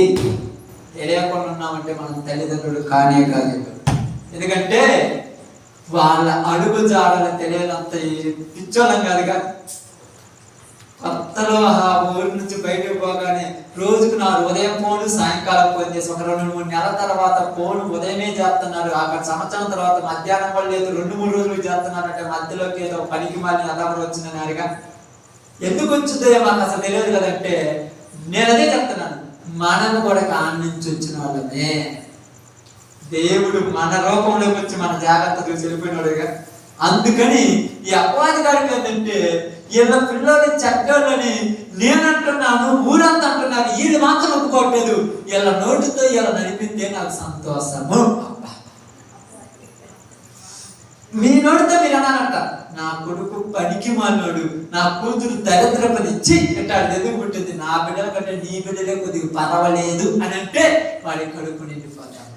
అలా అనిపించాలని దేవుడి దగ్గర పదే పోతుంది మన కోసం. మనమేమనుకుంటాం, ప్రార్థన చేసి ప్రభు ఈ కష్టం నుంచి తొలగించాయి, ఈ బాధ నుంచి తొలగించాయి. ఎప్పుడు నేను తొలగించే ప్రతి నువ్వు ఎప్పుడు దారిపోతావు. పిల్లలప్పుడు మేము చదువుకునే వయసులో, నేను చదువుకునేటప్పుడు 10వ తరగతి పరీక్ష వచ్చినప్పుడు చాలా మంది ఏం చేసేవాళ్ళు, నేను చదివిన నెల్లూరు ప్రాంతంలో కానీ ఇక్కడ చదివినప్పుడు, నేను 8-9 చదివినప్పుడు చూసాము, చాలా మంది ఏమంటారంటే, ఇదిగో పరీక్ష జరుగుతున్నాయి, ఒక్కసారి స్కూల్ కడుపుకోవాలి. పరీక్ష చదివితే వీళ్ళు పోయి ఏం చేస్తారు నాకు అర్థం కాలేదు. వీళ్ళు పోయి ఏం చేస్తారమ్మా, వీళ్ళు పోయేదన్నా కాపీలు ఇయ్యాలి, లేదా రాకపోతే ఆ సార్కి చెప్పాను. ఒకసారి సార్కి చెప్పి ఈరోజు మా ఇంట్లో ఏం చెప్పాలి, చదువు కాలేదు కాబట్టి వాళ్ళ కొద్దిగా ప్రెషర్లకు ఆన్సర్ చెప్పని చెప్పాలి. అవునా కాదు? ఇప్పుడు ఈ పిల్లలకు ఎందుకు దగ్గరికి రమ్మని ఇలా చెప్పుకుంటున్నారంటే, అవసరం వచ్చినప్పుడు వాళ్ళు ఎలా సహాయపడాలి. కానీ దేవుడు ఏమంటున్నారంటే, నీకు చూడండి, నీకు సంవత్సరం మొత్తం నీకేం చేశాను నేను బాగానండి. తల్లిదండ్రులు పిల్లలు ఏమంటారు, సంవత్సరం మొత్తం ఉదయాన్నే 5 గంటలు కాదు 4 గంటలకు నేను లేచాను, 4 గంటలకు నాకు పని లేకుండా లేచాను. లేచిన నేను చల్లనీళ్ళలోకి వెళ్ళి బియ్యం కడిగి పెట్టి అన్నం వండాను, నీకు పచ్చడి అయితే తినేవాడి పప్పు చేశాను, దాని లేక ఫ్రై కావాలని చేశాను, ఒక క్యారేజీ కట్టాను, నీకు బట్టలు కాను రెడీ చేశాను. నేను 8ంటికల్లా రెడీ చేసి మీ నాన్నను పట్టించుకోకుండా నీ క్యారేజీ పెట్టి స్కూల్కి పంపించాను. ఇప్పుడు సంవత్సరం అయిపోతున్నప్పుడు నన్ను కాపీ వేయడానికి రమ్మంటుంటే నాకే సిగ్గేస్తుంది అన్నట్టు ఉండదామంట. అప్పుడు నువ్వేమనుకుంటున్నావు, ఈ సంవత్సరం మొత్తం కష్టపడకుండా ఆ ఒక్కరోజు వచ్చి నేను రాసితే పోలేదా అన్నట్టు. కానీ దేవుడు ఏమంటున్నాడంటే, బాగా ఆలోచించండి, సంవత్సరములు 10 సంవత్సరాలు, 5 సంవత్సరాలు, 20 సంవత్సరాలు, 3 సంవత్సరాలు మీ విశ్వాసములను మిమ్మల్ని అన్ని ఇచ్చి పోషించాను. ఏదైనా తక్కువ చేశానా? ఏమి తక్కువ చేయలేదు, అన్ని ఇచ్చి పోషించాను. ఇప్పుడు ఈ పరీక్ష వచ్చింది. ఏమొచ్చింది? ఇప్పుడు పరీక్ష వచ్చింది. పరీక్షను నువ్వు అంతటా నువ్వే నెగ్గాలి, కానీ అప్పుడు నా సహాయం తీసుకొని నేను బయటికి దాటితే నువ్వు నెగ్గేదేంటి? అవునా కదా? నేను బయటికి దాటించబడేది నువ్వు నెగ్గేదేంటి? నువ్వు నెగ్గాలని కదా నేను ఉంది. అప్పుడు నీ అంతటా నువ్వు నెగ్గావనుకో, ఇప్పుడు నేను ఎవరి దగ్గర పోతాను? దేవుడి దగ్గర పోతాడు. మనంతరం మనం నెగ్గితే రే రమ్మని పిలుస్తాడు. ఏందయ్యా అంటాడు. చూసావా ఎవరిని? నా సేవకుడైన అబ్రహామును. నువ్వేమన్నావు? 99 సంవత్సరంలో బిడ్డనిచ్చావు కదా. నేను చూడండి కావాలి హెబ్రీయులకు రాసిన పత్రిక 10:32 11:17 హెబ్రీయులకు రాసిన పత్రిక 11:17. బాగా అబ్రహాము ఏమైందంటే అబ్రహాము అంటే అబ్రహాంకి వచ్చిందా రాలేదా? ఎందుకు వచ్చింది అబ్రహాంకు? అబ్రహాంకి ఎందుకు వచ్చింది నాకు చెప్పండి, మీకు తెలిస్తే. ఎందుకు వచ్చిందమ్మా అబ్రహాం? ఇంకా మంచిది. అబ్రహాంకి ఎందుకు వచ్చింది?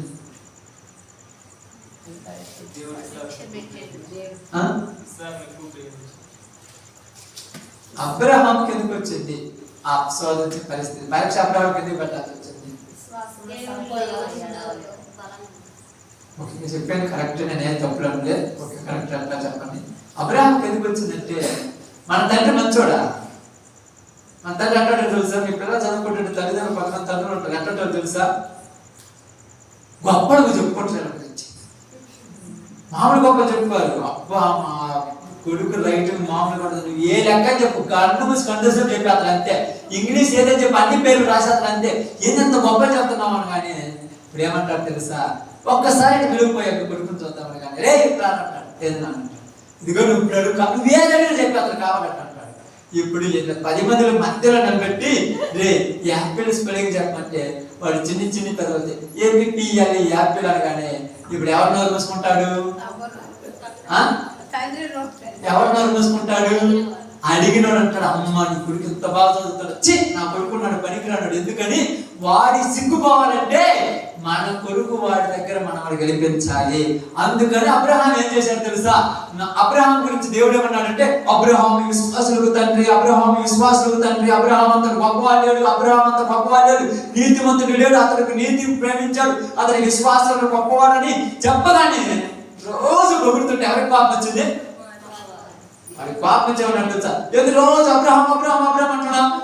నువ్వు ఒక అబ్రహాంకు బిడ్డనిచ్చావు కాబట్టి అట్లా అన్నాడు. అయితే మరి ఆ బిడ్డ నీకేమని చెప్పి అందరూ చూద్దాం.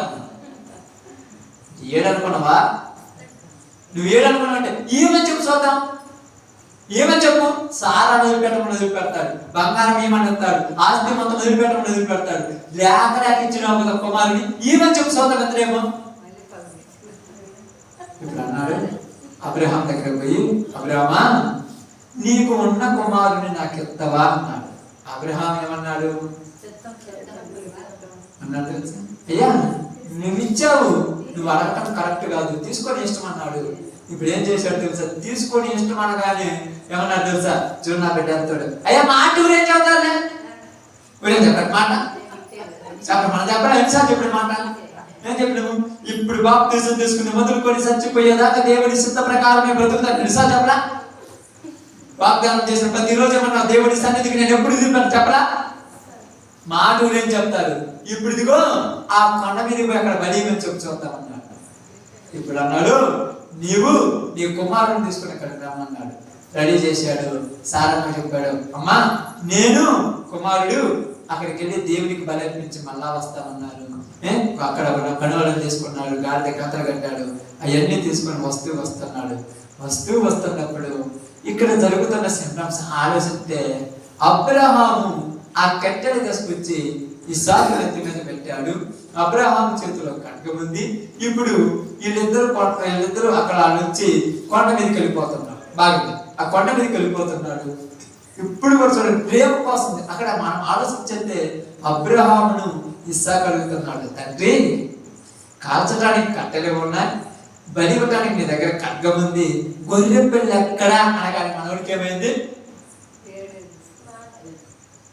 దేవుడే చూసుకుంటారు అంటాడే కాదు, వాడి ప్రేమ ఏం తెలుసా?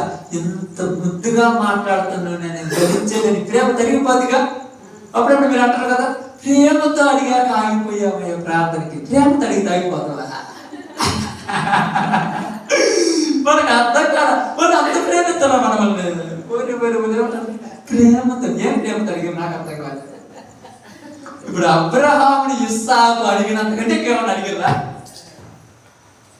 ఈ ఒక్కరి దగ్గర నాన్న నీతో ఉండేది ఈ ఒక్క ఫోటో కదా నాన్న గొర్రె పిల్ల ఎక్కడంటే ఇస్సాకు కూడా అర్థమైపోయింది డేంజర్ గారు నన్నే వెళ్తాడేమో ఏది గొర్రె పిల్ల తప్పుడు దాకా ఎందుకు అడిగిండు. ఇప్పుడు ఏమైంది ముగ్గురే ఇద్దరు చూడండి కట్టెలు అబ్రహాము ఇస్సాకు కత్తి ఇంకేం లేదు అంటే గొర్రె పిల్ల అంటే జాతలు ఏమన్నా రాయని ఏమన్నా గొర్రె పిల్ల జాతర ఎప్పుడు చూడలేదు. ఎక్కడంటే ఏమన్నా నాకే టెండర్ పెట్టలే మీరు మామూలు కాదు అనుకోని నానా గొర్రె పిల్ల ఎక్కడంటే ఏం చెప్తున్నాడు కొడుక్కి నాయన నువ్వేం బాధపడద్దు దేవుడు ఆ సమయంలో చూసుకుంటాడే. పోయాడు అక్కడికి వెళ్ళిన తర్వాత బలిపేట పేర్చాడు. పేర్చిన తర్వాత వీడి కాళ్ళు కట్టేశాడు, చేతులు కట్టేశాడు, ఎత్తుకుంటున్నాడు. దాని మీద పడుకో పెడుతున్నప్పుడు ఆల్రెడీ మనవడికి మాటలు వచ్చరావా? ఇప్పుడు ఏమంటాడు, ఏంది నాన్న నన్ను పడుకో పెడుతున్నావు అంటే, నాన్న నన్నేనా భరించేది నాన్న, నీకు లేకలేక పుట్టినావు నాన్న, ఎన్ని కన్నీళ్ళు కాల్చుంటాడు. ఏంది నాన్న మా అమ్మంటే అసలు ఎట్లా పని చేపించేది కాదు కానీ నువ్వు మంచోడు కాదు ఏంటి అని ఉంటాడుగా అనకుండా ఏమంటారా? మీరు అనొచ్చు మాటలు రావంటే మాటలు రాన్నాడు ఏం కాదుగా, ఆల్రెడీ అన్ని ఎరిగినాడుగా. ఎలాగబట్టే కదా అక్కడ ఏమన్నాడు, గొర్రె పెట్టేది నాన్న అన్నాడు కదా. ఇప్పుడు వెంటనే ఒకదాని తర్వాత రెడీ చేస్తున్నాడు, కట్టెలు చేస్తున్నాడు, పెడుతున్నాడు. ఇప్పుడు ఇటు చూసుకుంటున్నాడు మనవాడు కొట్టాడు, ఇటు చూస్తున్నాడు ఏది గొర్రె పిల్ల ఉంది అన్ని రెడీ చేస్తున్నాడు అని ఇటు చూస్తుంటే ఇప్పుడు ఈ మొహం చూసినప్పుడు అబ్రహాములో బాధ ఉంటుందా సంతోషం ఉంటుందా? సంతోషం నచ్చింది. బాధ ఉంటే ఏమవుతుంది తెలుసా, కరిగిపోతారు. బాధ ఉంటే ఏమవుతుందక్క, కరిగిపోతారు. తీసుకోతారు కాదంటే కరిగిపోతారు. ఏంది దేనిలో కరిగిపోతారు? వాడి ప్రేమలో మనం కరిగిపోయి దేవుడిని మర్చిపోతారు. అప్పుడు అంతే కదక్క, మీరు మర్చిపోయాను సార్ పిల్లోడు ఎడుగుతుంది అయ్యేది కానీ మొక్కం చూస్తే రాబుద్ది కాలేదు. అంత బాగా మాట్లాడుతాను మీరు చేసే మాట ఆలోచించండి. ఆ కట్టెలు కడుతుంటే ఇప్పుడు ఎంత బాధపడుతున్నారు. నాన్నగారు రేపు రావచ్చు నేను నన్ను ఇంటికి తీసుకో, అమ్మకు మళ్ళీ తీసుకొస్తానని చెప్పి ఇంటికి కూడా పని చెప్పుద్ది అమ్మని అంటాడు వాడు. ఇంకా మళ్ళీ మర్చిపోతాడు, ఏదేదో మాట్లాడుతుంటాడు. మాట్లాడేదే బాగుండదు. ఏదేదో మాట్లాడుతుంటే రెడీ చేసుకొని పడుకోబెట్టాడు. అక్కడ ఏం చేశాడంట, రెడీ చేసి పడుకోబెట్టాడు. పడుకోబెట్టిన తర్వాత కత్తి తీసుకొని పైకెత్తుతున్నాడు. ఇప్పుడు ఎక్కడ చెప్పండి, నా పడుకోబెట్టిండు వీడికి నేను పుట్టిందా లేకపోతే మడకొచ్చుకోవడా అంటాడు. నిజంగా నా మీద ప్రేమ ఉంటే అంటాడు. ఇప్పుడు ఎంత పిల్లలే మాట్లాడుతుంటే ఆయన మాట్లాడుతుంది అన్ని చెప్పినాడు. ఏంటి ఇలా చేస్తున్నాడు ఏంది అనుకొని అక్కడ మనం ఆలోచించినప్పుడు లోబడ్డాడు, విధేయత చూపించాడు, ప్రేమతో అడుగుతున్నాడు. పక్కన అట్లా మనోళ్ళు ఏమంటారు, తిడుతుంటారు. అంటారు డాడీ నేనా ఏంటి తండ్రి నన్నేనా భరించేది చెప్పచ్చు కదా తండ్రి. చెబితే అమ్మ కూడా మాట చెప్పించాడు కదా తండ్రి అనగానే అబ్రహాం కన్నీరు ముందరైపోతాడేమని ఆ ప్రేమ ఎవరి ద్వారా చూపిస్తుంది? ఇక్కడ ఇస్సాకు ద్వారా అబ్రహాంకు ప్రేమ కురిపిస్తుంది. మనకు కూడా అప్పుడప్పుడు కొంతమంది వారికి ప్రేమ కురిపిస్తుంది. ఈ ప్రేమకు మనం పరమంతులం అయిపోయి శీలం ఏమంటారు చిన్నగా చెప్పారు చూడండి, మితి అనేది లేకుండా అతి అయిపోతుంది. మితి వేరు అతి వేరు. ఎంతవరకు మితి కొద్దిగా ఉండాలి, అతి ఎక్కువైందంటే ఏమంటారు అతి మరణానికి దారి తీస్తున్నట్టుగా మనం ఏదైనా తగ్గు మాత్రమే ఉండాలి, అతి ఏముండకూడదు. ఇప్పుడు ఏమన్నాడంటే డాడీ నీకు చెప్తాను అయింది కుమారుడా, నాకు మీ అమ్మకు 90 సంవత్సరాల దాకా పిల్లలు లేదయ్యా. పిల్లలు లేకపోతే ఊర్లో ప్రతి ఒక్కరు మమ్మల్ని చూసి నవ్వారయ్యా. వీళ్ళందరూ నవ్వినప్పుడు కూడా నేను బాధపడలేదయ్యా. ఎందుకంటే నా దేవుడు ఉన్నాడు, నా దేవుడు ఉన్నాడు, నా దేవుడు ఉన్నాడని. ఇప్పుడు నాకు మీ అమ్మకు ఉన్నటువంటి నిందను తీసేసింది ఆయనేనయ్యా. నాకేమర్థమైందంటే నా బలం వల్ల అయినను మీ అమ్మ బలం వల్ల అయినను నువ్వు మాకు పుట్టలేదు, దేవుడు ఇస్తే వచ్చినాడు. ఒకవేళ నేను ఇక్కడ బలి అవ్వకపోయినా పోతా రాయి మీద నుంచి కింద పడి చనిపోతే అప్పుడు కూడా దిక్కయ్యా. కాబట్టి దేవుడిని కాదంటే నేను బతకలేను, నువ్వు బతకలేవు. దేవుడు అవునంటే ఒకవేళ నేను బలించినా మళ్ళా బతికిస్తాడని వాక్యం చెప్పుకుంటూ అతను పడకొచ్చాడు. వరకనే పడుకోగలుగుతాడు, వరకనే పడుకున్నాను అనుకోండి. ఇస్సాకేమన్నా చిన్నపిల్లడు పడుకోవడానికి కొద్ది వయసు వచ్చినాడు. కట్టెల మొక్క మోసిందంటే మాట్లాడమ్మా, అంత కట్టెల మొక్క ఎంత కట్టెల మొక్క ఉంటుంది చెప్పండి. బలి అర్పించడానికి పేర్చినంత కట్టెల మొక్కు వాక్యంతో చెప్తున్నాడు. మనోడు అర్థంతో ఏమంటున్నాడు తెలుసా, 99వ సంవత్సరంలో నువ్వు నాకు పుట్టావు. అప్పుడు నువ్వు నాకు పుట్టావు అంటే నేనేమనుకున్నాను తెలుసా, దేవుడు నాకు నవ్వు కలుగజేసిన, సారాకు నవ్వు కలుగజేసిన, సారా మీద ఉన్న నింద తీసేసాడు. దేవుడు గొప్పోడు.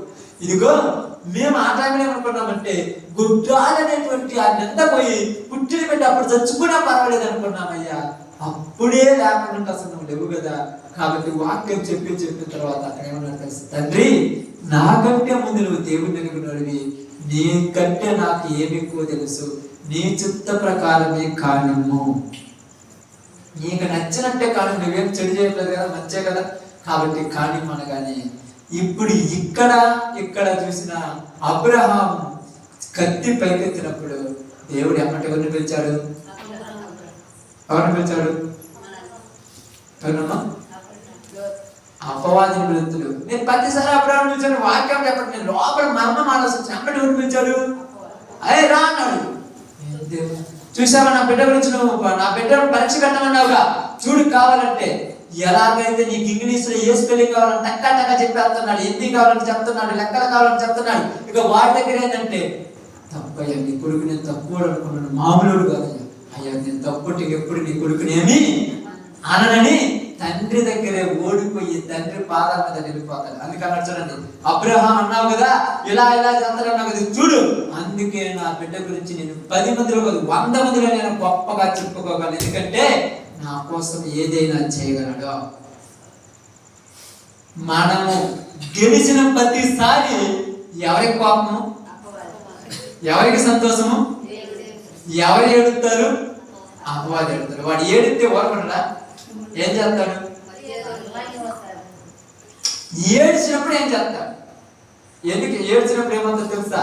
మామూలుగా ఏడితే ఒక రకం అంటారు, మామూలుగా ఏడితే ఒక రకం అంటారు, ఓడిపోయినప్పుడు ఏడితే ఏమంటుంది?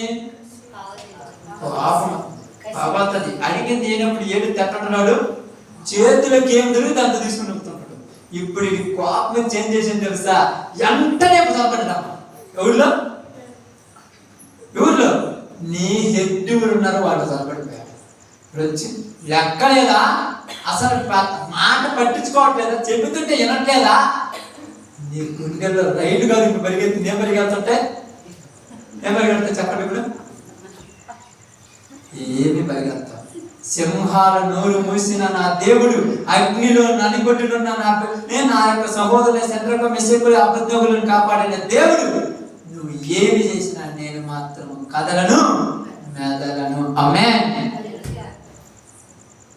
మనకు శోధనలు ఎందుకు వస్తాయంటే మనము పర్ఫెక్ట్ కాబట్టి మనకు శోధనలు వస్తాయి. అర్థమవుతుందా? మనం పర్ఫెక్ట్ కాబట్టి. పోయిన వారం చెప్పాను, ఎవరి గురించి చెప్పాను గుర్తుందా? మరికన్నా యేసేపు గురించి. యేసేపు పర్ఫెక్ట్ కాబట్టి యేసేపు దగ్గర ఎవరిని పంపించిండ్రు? పోతీఫరు భార్యను పంపించదు. నువ్వు ఒక్కసారి కట్టేసి రాకపోవాడు పర్ఫెక్ట్ గా సోదాం అన్నట్టు. మనోడు ఏం చేశాడు? గెలవడా, పారిపోయి గెలిచాడు. ఓడిపోడా, పారిపోయాడు, గెలిచాడు. వాళ్ళకే సిగ్గు వచ్చేటట్టు వాళ్ళ నెత్తి మీద కూర్చున్నాడు. ఎవరి నెత్తి మీద? ఎవరి నెత్తి మీద? ఇప్పుడు చెప్పండి, ఎవరి నెత్తి మీద? పోతీఫరు భార్య నెత్తి మీద కూర్చున్నాడు. పోతీఫరు రాజు దగ్గర సైన్యాధిపతి. ఇప్పుడు పోతీఫరు భార్య సైన్యాధిపతి భార్య. కానీ ఇప్పుడు యోసేపుని దేవుడు ఏం చేశాడు? రాజు చేశాడు.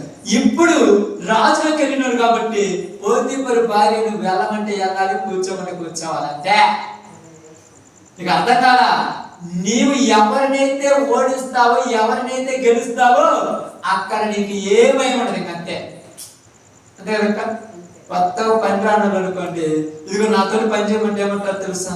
మేము చేతలో చేయాలి, చేతలు 10 మందికి నాకు వరకు మాట్లాడుకుంటూ చేస్తున్నారు పని అంటే చేత కాక అదే చూసుకుందామని ఒక్కసారి వాళ్ళతో పనిచేసి వాళ్ళని ఓడించామనుకో, ఇంకోసారి ఇప్పుడు పందెం పెట్టమంటే ఏమంటారు? రా చూసుకుందాం, ఆల్రెడీ గెలిచినా నీకే భయం, కానీ ఓడిపోతా అన్నంత కాలం ఓడిపోతూనే ఉంటా. ఒక్కసారి నిలబడితే కదా తెలిసేది. ఒకసారి అలాగనే అబ్రహాము పందెంలో నిలబడ్డాడు. పందెంలో ఏమైందంట? చదవమాట చదువుకోవాలి. 11-17. అబ్రహాము శోధింపబడి విశ్వాసమును బట్టి ఇస్సాకును బలిగా అర్పించెను. అంటే భూత భవిష్యత్తు వర్తమానం అంటే జరిగిందా, జరుగుతున్నదా, జరగబోయేదా? బాగా ఆలోచించండి. జరిగిందా, జరగబోయేదా, జరుగుతున్నదా, జరగబోయేదా? అక్కడ ఏం రాయబడింది? అర్పించెను అంటే ఏందమ్మా? ఇచ్చేసాడు. ఎక్కడ ఇచ్చాడు? మనస్సులో పూర్తిగా ఇచ్చేశాడు. మనసులో ఇచ్చిన వాడికి చేతి ఒక లెక్క ఇచ్చేశాడు. అదన్నాడు. ఇచ్చి ఏమన్నాడు? బలిగా అర్పించను. ఎవడు ఆ వాగ్దానములను సంతోషంతో అంగీకరించును, ఇస్సాకు వలన నీ సంతానం అనబడును అని ఎవరితో చెప్పబడడు. అబ్రహాము మృతులను సైతం లేపుటకు దేవుడు శక్తిమంతుడని ఎంచిన వాడై తన ఏక కుమారుని అర్పించి ఉపమానముగా అతనిని మృతుల్లో నుండి మరలా పొందెను. మృతుల నుండి ఏమంట? మరలా పొందాడు. ఇచ్చి పొందాడు. ఏమయ్యాడమ్మా? ఇచ్చాడు, పొందుకున్నాడు. ఈరోజు మనం కూడా చెప్తున్నాం, బాగా ఆలోచించండి. విశ్వాసంతో మనం ఏది చేసినా దానికి మనకేమంటుందంట? మళ్ళా పొందుకుంటాం. వరకేం పోదు. మనమైతే తీసుకొని మర్చిపోతాం, దేవుడు తీసుకొని మర్చిపోయాడా? మీరు పడిన పనికి ప్రయాస వ్యర్థము కానీ. అందుకని ఇక్కడ ఏమన్నాడు తెలుసా? శోధనను సహించువాడు అంటే ధన్యుడు అంటున్నాడంటే, ఎవరైనా శోధన కావాలని తెచ్చుకుంటారా? తెచ్చుకుంటారా? ఇప్పుడు చెప్పండి. ఇప్పుడు మా చదువుతున్నారు కదా స్కూల్లో, మీకు రోజు స్లిప్ టెస్ట్ పెడతానంటే కోపం అవుతుందా లేకపోతే సంతోషంతో? రోజు పెట్టండి మేడం, రోజు టెస్ట్ పెట్టమంటారా? చెప్పండి. ఎందులో పనికిరాని దానికి రోజు వస్తుంది. రోజు ఏమంటే రోజు స్పెషల్ క్లాస్ ఉంటుంది. బడి అంతా స్కూల్ అంతా అయిపోయిన తర్వాత 4 క్వశ్చన్ నుంచి ఎగ్జామ్ రాస్తుంది. మరుసటి రోజు మళ్ళా మార్కులు చెప్పుద్ది. అందరిలో పరుగు పోతుంది. బడికి రాకుంటే బాగుండు అనిపిస్తుంది చాలా మందికి. ఎవరికి అనిపిస్తుంది? సాధారణ వాళ్ళకు. చదివే వాళ్ళు ఉంటారు తెలుసా? మేడం రేపు పరీక్ష పెడతారా, ఎల్లుండి పెడతారా? రోజు పరీక్ష పెట్టమంటున్నారు. ఏంటంటే రోజు పరీక్ష పెట్టాలి, నేను రాయాలి, మంచి మార్కులు రావాలి. అందరిలో నాకు సపోర్ట్ కొట్టాలి, అందరిలో నేను నిలబడాలి, నాకు అందరూ సపోర్ట్ కొట్టాలి. సపోర్ట్ కొట్టించుకున్న వాళ్ళకి సంతోషమా లేకపోతే బాధ? అందుకు వాళ్ళు పరీక్ష పెట్టమంటారు రోజు. వీళ్ళు రోజు సపోర్ట్ కొట్టాలి కాబట్టి ఏదైనా నేను సపోర్ట్ కొట్టే బదులు అసలు పరీక్ష పెట్టకపోతే బాగుంది కదా. ఎంత తెలుసా? పరీక్షలో వాడికి సప్పట్లు, రెండోది వాడిని పొగట్టం. వాడికి సప్పట్లు కొట్టి వాడిని పొగిడితే మళ్ళా వాడిని నిలబెట్టి అలా అందరినీ తిడతాం. ఈయన చూసి నేర్చుకుంటారు. ఇది కూడా పడిపోతారు కదా, బుద్ధి లేకపోతే సరే. వీళ్ళు రోజు పరీక్ష పెడుతున్నారు, పాస్ అవుతున్నారు. మీరు ఒక్కసారి బాగా పాస్ అవ్వచ్చు కానీ ఇప్పుడు వీళ్ళందరికీ ఊరి మీద కోపం. వాళ్ళు మామూలు కోపం పడతారు అనుకున్నావా? నువ్వే చదువుడు కాదు ఈసారి చెప్తున్నాకంట. నువ్వు ఎన్ని చెప్పినా వాడు గెలిచేవాడు కాబట్టి, వాడు గెలవటానికి అలవాటు పడ్డాడు కాబట్టి ఎక్కడ. అందువలన బైబిల్ ఇక్కడ మనకి ఏం చెప్తుంటే, శోధన సహించువాడు ధన్యుడు. ఎందుకు ధన్యుడు అంటున్నాడంటే వాడికి అన్ని బహుమానాలే. ఇప్పుడు శోధన కావాలనుకున్నాడా, వద్దనుకున్నాడా? ఒక్క శోధన అయితే పర్లా, నానా విధమైన శోధన వచ్చింది. ఒకటారంట. అందుకని కొంచెం ముందుకు పోదాం. అబ్రహాం నుంచి కొంచెం ముందుకు, అంటే కొంచెం ముందుకంటే మీరు చాలా దూరం పోవచ్చు. కొంచెం ముందుకు పోదాం. కొంచెం ముందుకు పోతే అపోస్తలుల కార్యంలో ఒక ఆయన గురించి మాట్లాడాడు. ఎవరు ఆయన అంటే దావీదు గురించి మాట్లాడాడు. దేవుడు ఏమని మాట్లాడాడు? దావీదు గురించి ఒక మాట్లాడినాడు. చూడండి అక్కడ కనపడితే చదువుదాం, లేకపోతే దాని గురించి మీకు చెప్తాను. 13:33 అంటారు. చూడండి. నీవు నా కుమారుడవు, నేడు నేను నిన్ను కంటిని అని 2వ కీర్తనలో రాయబడి ఉన్నది.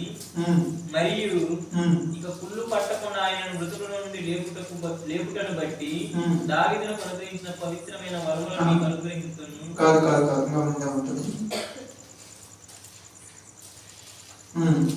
13:22 చదవండి. 22 అదే మాట. 22 తరువాత అతన్ని తొలగించి దావీదును వారికి రాజుగా ఏర్పరచను. మరియు ఆయన యెష్షయి కుమారుడైన దావీదును కనుగొంటని అతడు నా ఇష్టానుసారుడైన మనుష్యుడు. ఆమేన్. ఏమన్నాడు దావీదు గురించి?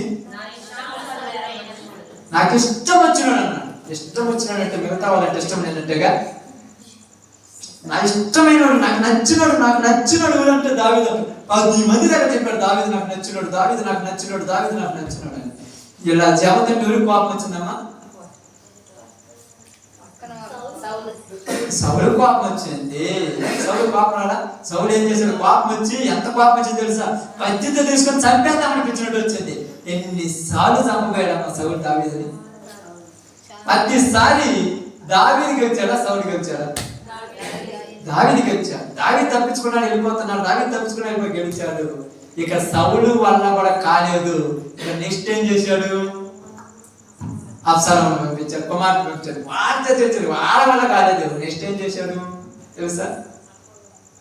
దానికంటే ముందు సౌలు కంటే తర్వాత ఒకటి చేశాడు. కొందరు గుర్తుందని ఏం చేశాడంటే అపవాదిని ప్రేరేపించాడు. అపవాది అంటే ఇక్కడ సౌలుని ప్రేరేపించింది నేను అపవాదే, ఎవరిని ప్రేరేపించిన అపవాదే.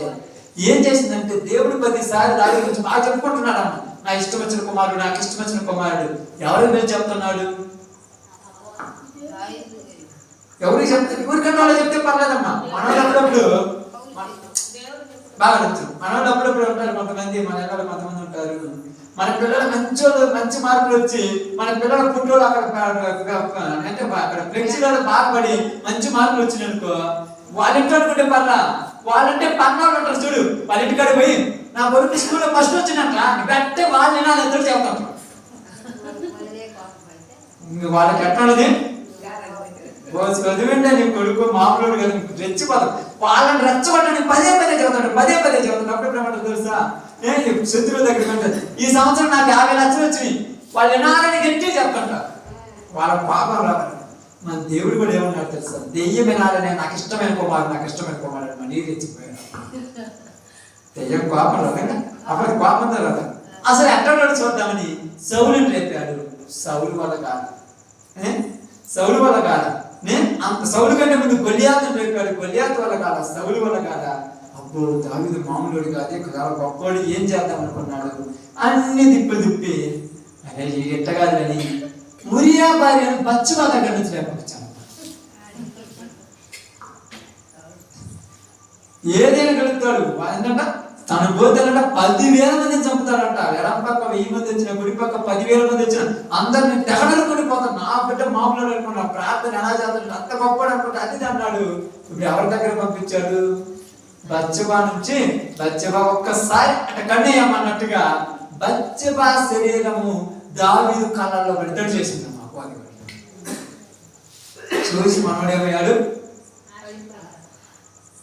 అందుకని మాట్లాడబడింది ఉరియా భార్య అయిన బత్షెబా విషయంలో తప్ప అనే మాట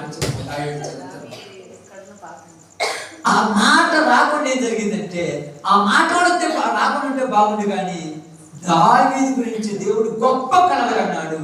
దావీదు మధ్యలోనే పాటు చేశాడు ఆ కాలం. కారణం చెప్తాను అంటే సమయం చెప్తాను జాగ్రత్తగా. కొద్ది నిమిషాలు జాగ్రత్తగా, 10 నిమిషాలు ముగిస్తాను జాగ్రత్తగా. కారణం ఏంటంటే అందరూ యుద్ధం చేస్తున్నారంట. అందరూ ఏం చేస్తున్నారమ్మా? యుద్ధ భూమిలోకి వెళ్ళి యుద్ధం చేస్తున్నారు. దావీదు ఏం చేస్తున్నారమ్మా? శుభ్రంగా తిన్నాడు, పడుకొని నిద్రపోతాడు. ప్రార్థన చేసిన పర్లా, శుభ్రంగా తిన్నాడు, పడుకొని నిద్ర లేచిన వెంటనే ఏం గుర్తొస్తుంది మనకి? ఎప్పుడే కదా ఫ్రీగా ఉండేది మైండ్. యుద్ధం గుర్తురాడు. గుర్తొస్తుందమ్మా? యుద్ధం గుర్తొస్తుందా? అస్సలు రాదు. మరి ఏం గుర్తొచ్చింది? ఇప్పుడు దాకా లేచాను, హ్యాపీగా ఉన్నాను, మిద్దె మీద అటు ఇటు తిరుగుదాం అనుకుంటున్నాను, విశాలత కోరుకుంటున్నాను. అసలు నీకు ఏం చేయండి, నీ పరిస్థితి ఏంది? నువ్వు అసలు ఖాళీగా ఉండొచ్చా? క్రైస్తవుడు ఎనీ టైం షెడ్యూల్ బిజీగా ఉండాలి. నువ్వు ఖాళీగా ఉన్నావంటే ఆ సమయంలో మా అపవాది కూడా వచ్చి జరపడుతుంది. అంతే, ఖాళీగా ఉండకూడదు. చేస్తే పని చేయాలి, లేదా ప్రార్థన చేయాలి, లేదా కుటుంబాన్ని కలుసుకోవాలి. ఖాళీగా ఉన్నవా దేంగా జరపడతాడంటే పొద్దున తిన్నాడు, మధ్యాహ్నం 3-4 గంటల దాకా లేసాడమ్మా. 4 గంటల సాయంకాల సమయం దాకా పడుకొని నిద్రపోయాడు. లేచి చూడగానే పచ్చగా కనపడింది. ఇప్పుడు గుర్తున్నాడా దేవుడు? గుర్తున్నామా దేవుడు? అస్సలు గుర్తులేడు. వెంటనే పిలిచాడు, బత్షెబాని పిలవమన్నాడు. బత్షెబాతో తప్పు చేశాడు, వేసిన పాపాన్ని కడిగేసుకోవడానికి స్నానం చేశాడు, ఏదైతే చేశాడు, ఇంకా గుర్తు రాలేదు. ఈ కొద్ది విషయంలో ఇప్పుడు ఎవరు వచ్చారమ్మా దేవుడి దగ్గరికి? అమ్మే, మీరు అదే గుర్తుపెట్టండి. దేవుడి దగ్గరికి పిలిచాడు. చూసావా, తాత తీసిన దావీదు. ఇంకా చెప్పాడు ఇప్పుడు కోడి గురించి గొప్ప అనుకుంటుంది. దేవుడు ఏమన్నాడు తెలుసా? ఏందిరా ఎంత నమ్మకం పెట్టుకుంటే ఇలా చేసావు ఎదురా, ఎన్ని డబ్బులు దగ్గర పెట్టారు, నేను వంగలో చదివించాను, గుంటూరులో చదివించాను, విజయవాడలో చదివించాను, చివరికి డిగ్రీ ఫెయిల్ అయ్యేదిరా, సిగ్గుపోతుంది నాకు 10 రోజులు చెప్పుకోవాలంటే, తలెత్తుకొని తిరగలేకుండా పోయాడు. అలాగనే దావీదు గురించి వినగానే ఎంత చెప్పినా ఏం లేదు. ఇప్పుడు ఎవరిని పంపించాడు? నాతాను ప్రవక్తను పంపించాడు. చిన్న కథ చెప్పించాడు. కథ చెప్పినప్పుడు బుద్ధి రావాలిగా. వాడెవడో చెప్పు, వాడిని నరికేస్తా అంటే మనవాడే వాడిని నరికి అక్కడ అసలు ఉంచకూడదు. మన కూడా అంటాం ఆ రోజు ప్రార్థన చేయకుండా నిద్రపోతాడు. వాడు నిద్రపోయింది ఒక కోపం, అబ్బా అంటే నిద్రపోవట్లేదా? ఇక అసలు విషయమే ప్రార్థన ప్రకారం పండు పంచుతుంది, నాకు కోపం అవుతుంది అంటే నువ్వు అసలు బావా ఇక అర్థం కాలేదు. దావీదు కూడా అలాంటి మాయనండి. ఏంటి అనుకున్నాను ఇప్పుడు దావీదు ఏ ప్రేమలో ఉన్నాడమ్మా? ఏ ప్రేమలో ఉన్నాడు? బాగా ఏ ప్రేమలో ఉన్నాడు? నేను పాపం చేయలేదు, నేను మంచోని, ఇది ఊరికి కానరాదన్న భ్రమలో ఉన్నాడు. వాడికి అర్థంగా దావీదుకి అర్థంగా ఏంది? ఇటు వాళ్ళ దయ్యానికి తెలుసు, ఇటు వాళ్ళ దేవుడికి తెలుసు. వాళ్ళిద్దరు కొట్టుకుంటున్నాడు ఆయన గురించి. ఈయన ప్రశాంతంగా ఉన్నాడు, రోజు పని చేసుకుంటున్నాడు, హ్యాపీగా ఉన్నాడు, అయిపోయింది. వీళ్ళిద్దరు కొట్టుకుంటున్నారు. మీకు తెలుసు తెలియదు? బాగా ఆలోచించండి. 25, 30, 40 సంవత్సరాలు కాపురం చేస్తే సారా గర్భంలో కాయగాయ ఒక్కసారి కలిగితే బచ్చబా గర్భంలో కాయ కాసిందమ్మా. మామూలు సినిమా. ఎప్పుడైనా ఆలోచించారా? ఆ బచ్చబా గర్భంలో కాయ కాసింది. కాయ కాపించింది ఎవరు? బాగా ఆలోచించారు. కాయ కాపించింది ఎవరు? దేవుడు కాపించాడు. అపవాదంతో ఇప్పుడు పాపం బయటపడాలంటే కాయ కాయాలంటే, లేకపోతే కడిగేసుకుని పోతేగా అంటున్నాడు. ఒక 2 నెలలు 3 నెలలు కాగానే అమ్మగారు దారి కడికి వచ్చింది. 2-3 రోజులు కాగానే వచ్చింది, దారి కడికి వచ్చింది. అయ్యగారు ఏందమ్మా వచ్చావంటే, నీ మొక్క కడుపుద్ది కదా అబ్బా, పెద్ద పర్ఫెక్ట్ అయినట్టు, ఇంట్లో చనిపోయి ఎవరు రమ్మన్నారు నేనంటే, నువ్వు నన్ను రమ్మనాల్సిన పని లేదు, నేను నీ దగ్గరికి రావాల్సిన అవసరం లేదు, మన ఇద్దరం చేసిందానికి ఒక ప్రతిఫలం మన గర్భం నా గర్భంలో ఉందయ్యా. మరి ఇప్పుడు ఏం చేయాలి? ఇప్పుడు మాస్టర్ ప్లాన్ వేస్తున్నాడు. ఏం ప్లాన్? ఇంతకు ముందేమో మంచోడు, ఇప్పుడు అంతా దొంగ ప్లాన్ చేస్తున్నాడు, దొంగ ప్లాన్ చేస్తున్నాడు. ఇప్పుడు ఎంతనే పిలుచుకున్నారు, ఉరియాని పిలిపించాడు, ఇంటికి పంపించారు, భోజనం పెట్టాడు, ద్రాక్షరసం దాపించాడు, ఇంటికి పోయి నీ భార్యతో సంతోషపడమన్నాడు. ఈ రాజు బుద్ధి రావడానికి ఏమన్నాడంటే, రాజా యుద్ధంలో నా తోటి సైనికులు ఉన్నారు, నా రాజు ఇక్కడ యుద్ధం గురించి ఆలోచిస్తుంటే సిగ్గు లేకుండా నేను భార్య దగ్గర పోయానా? ఇప్పుడైనా బుద్ధి వచ్చింది మనకి? రాలేదు. మళ్ళా 2వ రోజు, మళ్ళా 3వ రోజు, మళ్ళా 4వ రోజు, అయ్యో ఈ ఉరియా ఉంటే ఈ పాపం ఇది మళ్ళా నా మీదకి పోతుంది, నా మీదకి నెత్తిపోతుందని ఉరియా ముందు పెట్టి ఉరియాను కూడా చంపించాడు. పాపం మీద పాపము, పాపం మీద పాపము, పాపం మీద పాపం అంటుంటే ఇంకెట్టయితే కుదరదు, ఓ నాంతా నువ్వు చెప్తే నన్ను బుద్ధి వస్తుందని ప్రవక్తనే పంపించాడు. ప్రవక్త అంటున్నాడు, ఏందని కానీ ఎవరైనా చెప్పాడు అటు నరికేస్తాను. ఎవరన్నా ఊరి ప్రార్థన రాను, ఎందుకంటే బాప్తిస్మిచ్చేది అసలు ఎవరి గురించి చెప్తాను నేను అర్థం కాదు. ఎవరు అలా పిల్లలు చెప్పినా అర్థం కదా, ఇట్లా నాకు కోపం అవుతుంది. దావీదు అన్నట్టు నాతను ఏమన్నాడంటే, ఆ మనిషి నువ్వే, నేనేనా? నేనేం చేశాను? నువ్వు అనుకుంటున్నావు ఏం తెలియదు, అది దేవుడు నాకు మొత్తము చెప్పాను. ఇప్పుడు వెళ్ళి ప్రార్థన చేస్తున్నాడమ్మా. 51వ కీర్తన రాస్తున్నాడు. ఏడ్చి ఏడ్చి ఏడ్చి ఏడ్చి ప్రార్థన చేస్తున్నాడు. ఈయన తర్వాత పాపం అవకాశం వచ్చినా చేయలేదు.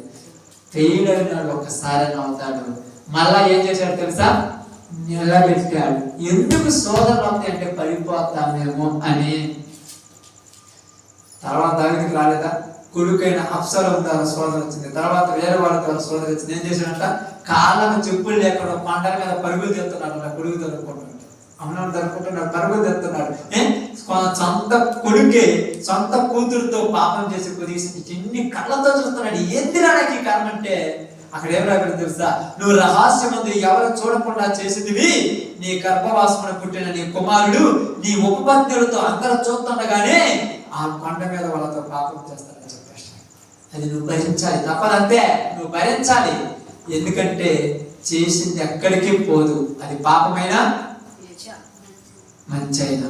అందుకే ఇప్పుడు ఏమన్నాడు తెలుసా? గర్భవాసములో ఉన్న బచ్చబాలో ఉన్న పిండము పుట్టింది, ఆ బిడ్డకు జబ్బు వచ్చింది. జబ్బు వచ్చిన బిడ్డ కోసం ప్రార్థన చేస్తున్నాడు. ఉపవాసం ఉండి ఉపవాసం ప్రార్థన చేస్తే దేవుడు బతికించాలా లేదా? ఇప్పుడు చెప్పండి, బతికించాలి లేదా? అది వద్దు మనకు. మనకు ఏం దాని కోసం నువ్వేందుకు ఎడుతున్నావు? నీకు అంత ప్రేమ దాని మీద. ఒకవేళ అది పెరిగి పెద్దదైన వాటి నీకు కీడే కూడుకుంటుంది. అందుకే నేను తీసేస్తాను. తీసేశాడు. పాపం అంతా కడిగేసుకున్నాడు, పర్ఫెక్ట్ అయిపోయినాడు. తర్వాత దేశంలో ఆ రాజు తర్వాత రాజసింహాసనం ఉండడానికి ఎవరిని ఇచ్చాడు? సొలొమోనుని ఇచ్చాడు. కాబట్టి మీకు అందరికీ చెప్తున్నాను, దేవుడు మన గురించి అక్కడ పొగిడినప్పుడే మనకి చెప్తాడు అవుతాడు. అందుకని మీరు ప్రార్థన చేయండి, నా గురించి అక్కడ ఎవరికి చెప్పవద్దు ప్రభు చెప్పండి. అప్పుడప్పుడు పిల్లలు అంటారు, తల్లిదండ్రులు అంటారు, ఎందుకు నాన్న నా గురించి ఆగకపోతుంటే, నువ్వు పర్ఫెక్ట్ కాబట్టి చెప్తాను, నువ్వు ముద్దు కాబట్టి నీ గురించి చెప్పుకోకపోతే నాకెందుకు ఎంత, నేను ఇన్ని లక్షలు పెట్టించి చదివించింది నేను గొప్ప కాదు. నా కొడుకు గాని నా కూతురు గాని ఫస్ట్ వచ్చాడంటే 100 మందికి చెప్పుకుంటా చూడు, అదే నాకు సంతోషం. ఆ సంతోషం కోసం ఎన్నైనా తగలబెడతాను, ఎంత డబ్బులైనా కడతాను, ఎన్ని డబ్బులైనా కడతాను, నువ్వు మాత్రం గొప్పగా ఉంటావు. దేవుడు కోరికడే తెలుసా, నీకు ఎన్నైనా ఇస్తాడు, కానీ దెయ్యం ముందు దేవుడిని తలదించుకునే తట్టు నువ్వు ఉండకూడదు. అలా ఉన్నామంటే వాడు పెట్టే సోదరులు మనం ఏమవకూడదు, ఏమవకూడదు అంటమ్మా, ఏమవకూడదంట. చూడండి, పేతురు రాసిన మొదటి పత్రిక 5:10 ప్రార్థన చేద్దాం. మొదటి పత్రిక 10:5 చదవడం. ఎందుకు ఇది చెప్తున్నాడు?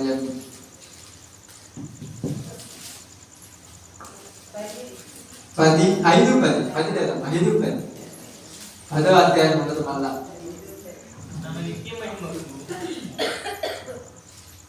అమ్మా తన నిత్య మహిమకు కీర్తి కలుగ చేయవలనని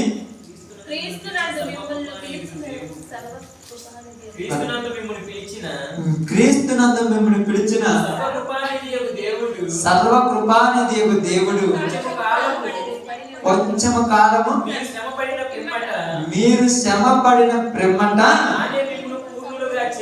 తానే మిమ్మల్ని పూర్ణులుగా చేసి స్థిరపరిచి, అంటే ఎందుకు ఎన్ని చేస్తున్నాడంటే మనం బలంగా ఉండాలని. అవునా కదా? కాపీ కొట్టి పాస్ అయినోడికి మళ్ళా క్వశ్చన్ పేపర్ రాతదా? ఎందుకు రాయడమ్మా? నిజంగా చెప్పండి, ఎందుకు రాడు చెప్పు? మళ్ళీ సార్ రాస్తే ఫెయిల్ అవుతున్నాడు భయం, అంతేనా కదా? మళ్ళీ ఫెయిల్ అయితే నాకు పరుగు పోద్ది. ఒకసారి పాస్ అయినా పొద్దుకు ఏం పరీక్షలు అయ్యా, ఒకసారి పాస్ అయినా అయిపోయింది ఏంటి దాని గురించి. అదే విధంగా దేవుడు మనకు పరీక్షలు పెట్టే ప్రతిసారి మనం ఏం కావాలి? నువ్వు ఎన్నైనా పెట్టి ప్రభా నీకు గెలుస్తూనే ఉంటాను. ఇంకా పరీక్షలు పెట్టి పెట్టి పెట్టి ఎవరికి తీసుకురావాలి? ఎవరికమ్మా? పగటి ఎవరికి తీసుకురావాలి? దెయ్యానికి సిగ్గొచ్చి ఇంకా మన జోలు రావాలి. ఇంకా మీ జోలు రాను, నేను పోతున్నాను అనుకోవాలి. ఇప్పుడు మన నుంచి పోయిన తర్వాత మన అప్పలనా దానికి నెక్స్ట్ ఒకళ్ళ తర్వాత ఒకళ్ళ మరిసిపోయి నువ్వు పడిపోయినవా, నీ దగ్గర ఆగుతుంది కొద్ది రోజులు. నీ దగ్గర ఏం చేస్తా తెలుసా? నీ అక్కడ నుంచి వచ్చావు, మళ్ళీ అక్కడ భయపడిపోతావు. ఇప్పుడు ఒక్కసారి నీ వెనక్కి తిరిగి చూసుకుంటే ఏమనుకుంటావు తెలుసా? అసలు నేనేనా? ఇప్పుడు దావీదు అనుకున్నాడుగా, ఆ సౌలుకు దురాత్మ వచ్చినప్పుడు సితారా వాయించి ఆ దురాత్మను పంపించింది నేనేనా అనుకున్నాడా లేదా? అనుకుంటావు. కాబట్టి ఈరోజు మీకు అందరూ చెప్తున్నా చిన్న మాట ఏంటంటే, మీరు బాగా ప్రార్థనలో ఉన్నారంటే మీకు శోధనలు వస్తాయి. పర్ఫెక్ట్ చెప్తారు. ఎందుకు శోధనలు వస్తాయంటే, మీరు రోజు ప్రార్థన చేస్తూ రోజు ప్రార్థన అయిపోతుంది పరిచర్యలో బాగుంటే ఆ దేవుడికి ఇదేం కోరిక మన గురించి పొగుడుకుంటాడు. ఆయన పొగిడితే మన మీద అటాక్ జరిగిపోతాం.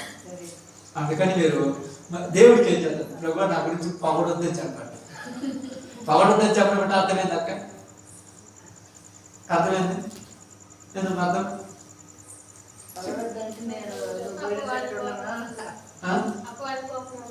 అది పొగడొద్దంటే అర్థమైంది. మీరు చెప్తే కరెక్ట్ కాదు. కరెక్ట్. పొగడొద్దంటే అర్థమైంది. దేవుడా నా గురించి నువ్వు పొగడొద్దంటే అర్థమైంది. కరెక్ట్ చెప్పండి. పొగడొద్దంటే దేవుడా నువ్వు పొగిడితే శోధన వస్తుంది, నేను గెలవలేను, అందుకని నేను ప్రార్థనలో దూరంగా ఉన్నాను, నా గురించి పొగడొద్దు. అంతే కదా? ఇప్పుడు నాన్న పొగుడుతుంది అనుకో, ఏం జరుగుతుంది తెలుసా? తీసుకురా నీ కొడుకుని తీసుకురా, నేను ఒక లెక్కెత్తాను చాత్ర చూద్దామని అనుకో, ఆయన బయటికి పిలవని లెక్కలు చేయలేదు చేసిందంటే, ఈ లెక్క 8వ తరగతి 10వ తరగతి మీరు చదివింది అంటే నాకు రాదంటే నాన్న పరుగు పోతుందిగా. నిన్ను తలదించుకునేదంటూ నేను చేసేవాడిని కాబట్టి నన్ను పోగొట్టము, నేను బయటికి రావడం, నేను ఓడిపోవడం ఏమీ అవసరం లేదు, అసలు నా గురించి పడుచుకోవద్దు, నా పని నేను చేసుకుంటాననే కదా అర్థం. ఇప్పుడు మనం అలా ఉన్నామా లేదా? జాగ్రత్త చెప్తున్నా చూడండి. మీరు ఎప్పుడైతే దేవుళ్ళలో ఎక్కువ ఉంటారో అప్పుడు మీకు టార్చర్లు ఎక్కువైపోతాయండి. మిమ్మల్ని కూడా అంటారు, చుట్టుపక్కల వాళ్ళు రెచ్చిపోతుంటారు, వాళ్ళు చెప్తుంటారు. రాజులు చెప్పారుగా, దానియేలు అంత గొప్పడా, దానియేలు ప్రార్థన చేస్తే ఎలాగేదాక నాకు అర్థం కాదు. అసలు ఏమన్నా అడిగేదా? ఎప్పుడైనా మీ ఎలా పక్కన వస్తాం అడిగేదా? వాళ్ళ ఇంట్లో బంగారం కావాలని రోజు దేవుడిని అడిగారా? వాళ్ళ ఆస్తి పాడైపోవాలని ఎప్పుడైనా ప్రార్థన చేసిరా? వాళ్ళు బాగుండాలి, వాళ్ళ భర్తను తాగుకోవాలి, వాళ్ళ పిల్లలు బాగుపడాలి, వాళ్ళ కుటుంబాలు బాగుపడాలి, గ్రామంతా బాగుపడాలని ఒక రోజు ప్రార్థన చేసేది. ఇలా చేస్తుంటే వాళ్ళకి ఎందుకు ఇబ్బంది నాకు అర్థం కాదు. చెడుకోమంటే ఇబ్బంది ఉండాలి, బాగుపడమనే కదా అందరం ప్రార్థన చేస్తుంది. మరి ఎందుకు ఇబ్బంది నాకు అర్థం కాలేదు. రోజు ఊరమ్మిడి పోతుంది, ఏంది ఎందుకు అంటున్నా నాకు అర్థం కాలేదు. వాడికి ఇబ్బంది అయ్యి ఈయన రెచ్చగొట్టి వీళ్ళని మనం నిన్ను అన్నారుగా, వీళ్ళు వచ్చి నిన్ను అన్నారుగా, వీళ్ళు నన్ను అన్నారు కాబట్టి నీ ఇంట్లో ఉన్నటువంటి నీ అధిపతి ఏదో వాళ్ళని రెచ్చగొట్టారు అంతే. నువ్వు ఎవరికి వాళ్ళని రెచ్చగొడితే చేసిన కానీ చాలు. కానీ గుండెలో రైలు పరిగెత్తి ఇప్పుడు ఏం పరిగెడుతుంటాయి, విమానాలు పరిగెడుతుంటాయి. ఇప్పుడు ఏమంటారు అంత డౌట్ తోటి కష్టం వచ్చేది అంతే. కాబట్టి అదే చెప్తాను ఈరోజు, శోధన రావాలి, వస్తేనే నువ్వు ధన్యుడు అయిపోతావు. అప్పుడు ఏమనుకోవాలి తెలుసా? మనం ఎన్ని చెప్పినా వీళ్ళు దేవుడి కోసం ప్రాణమైన ఇస్తారు కాబట్టి మనమే వాళ్ళకి పోయేది చెప్ప తెలుసా? అప్పుడు ఏమంటారు తెలుసా? ఇదిగో నీ కొడుకు రోజు ప్రార్థన పోతుంటే నా కొడుకేమన్నా విచారం చేయకపోతుందా, నా కొడుకేమన్నా బీడు దాటిపోతుందా, నా కొడుకేమన్నా దుమ్మతిరగలు చేసి తాగించి ఊళ్ళో కొరతపడుతులు తిరుగుతున్నా? లేదే, నా కొడుకు మంచి కోసం పోతాను, నీకెందుకు అంత ఇబ్బంది? ఎందుకంటే మన గంట లోపడలేదు కదా. ఇప్పుడు మన పక్షాన్ని ఈ యుద్ధం చేస్తారు. కానీ మనం అప్పటిదాకా అంత నిలబడుతున్నాం, మధ్యలో పడిపోతే ఇప్పుడు మనతో యుద్ధం చేస్తారు. కాబట్టి మనం గెలిస్తే మనం ఎవడేమని లేదు, నువ్వు వాళ్ళతో యుద్ధం చేసుకుంటావు. అందుకని అపవాది మీద యోగి అబ్రహాం గెలిచాడు కనుక ఇప్పుడు అబ్రహాం గురించి ఎవరైనా పలుచుకున్నాడా? ఎవరైనా అబ్రహాం ఏమన్నా అబీమెలెకు యొక్క కుటుంబాన్ని పాడు చేశాడు, అనేక మందిని పాడు చేసిన ఏమన్నా తెలుసా? అబ్రహాం జోలికి పోవద్దు అంటున్నాను. ఎందుకంటే ఆయన దేవుని పెట్టా, వీళ్ళేంది ఆయన గురించి పోగొట్టలేదంటే, అవును నువ్వు దేవుని బిడ్డవైతే నీ శత్రువులే నీ గురించి ఎదుటి వాళ్ళకి చెప్తారు, వాళ్ళ జోలికి పోవద్దు. కానీ అలా నిలబడాలంటే మనం కొన్ని రోజులు ఏం కావాలంట? 10th పాస్ కావాలి, ఇంటర్మీడియట్ పాస్ కావాలి, డిగ్రీ పాస్ కావాలి, పీజీ పాస్ కావాలి, పిహెచ్డి పాస్ కావాలి. అప్పుడు ఉద్యోగం వస్తుంది. ఉద్యోగం వచ్చిన తర్వాత ఎవరు నిన్ను రోజు ఉదయాన్నే రన్నింగ్ రేస్ పెడుతూ వాళ్ళు ఉరుకుతుంటూ పరుగుతుంటే అందరు నవ్వినారు. రేపు వాడు పోలీసుడు లేకపోతే ఆర్మీ వాళ్ళు ఏదో ఉద్యోగం వచ్చి వాడు ఊళ్ళో మంచిగా ఉద్యోగం చేస్తుంటే వాడు కష్టపడి ఉద్యోగం చేసుకున్నాడని నవ్విన వాళ్ళే మనకుంటారు. కానీ ఈ రోజు వాళ్ళకి తెలిసినట్టుగా ఈ రోజు మనకు కూడా మనం పొందుకునే కిరీటము అక్షయ కిరీటం కోసం మనం ప్రయాసపడేది. ఒక రోజు నీకు విలువిస్తాడు దేవుడు. నీకు అవమానాలు ఎల్లకాలం ఉంటావు. ఏమన్నాడు? 10 దినములు శ్రమ. తర్వాత ఏంటంట? తర్వాత అన్ని ఆనందము, సంతోషము, అన్నతలు గొప్పలేగా. కాబట్టి ఆ యేసేపుని ఎక్కడికి కూర్చోబెట్టాడమ్మా? అప్పుడు యేసేపు రమ్మంటే వచ్చారు, పమ్మంటే పోయారు. నువ్వు కూడా ఓర్చుకుంటే ఒకరోజు ఆ సింహాసనం మీద ఉంటావు. ఓకే, అందరూ తర్వాత ప్రార్థన చేస్తారు. అందరూ ప్రార్థనకి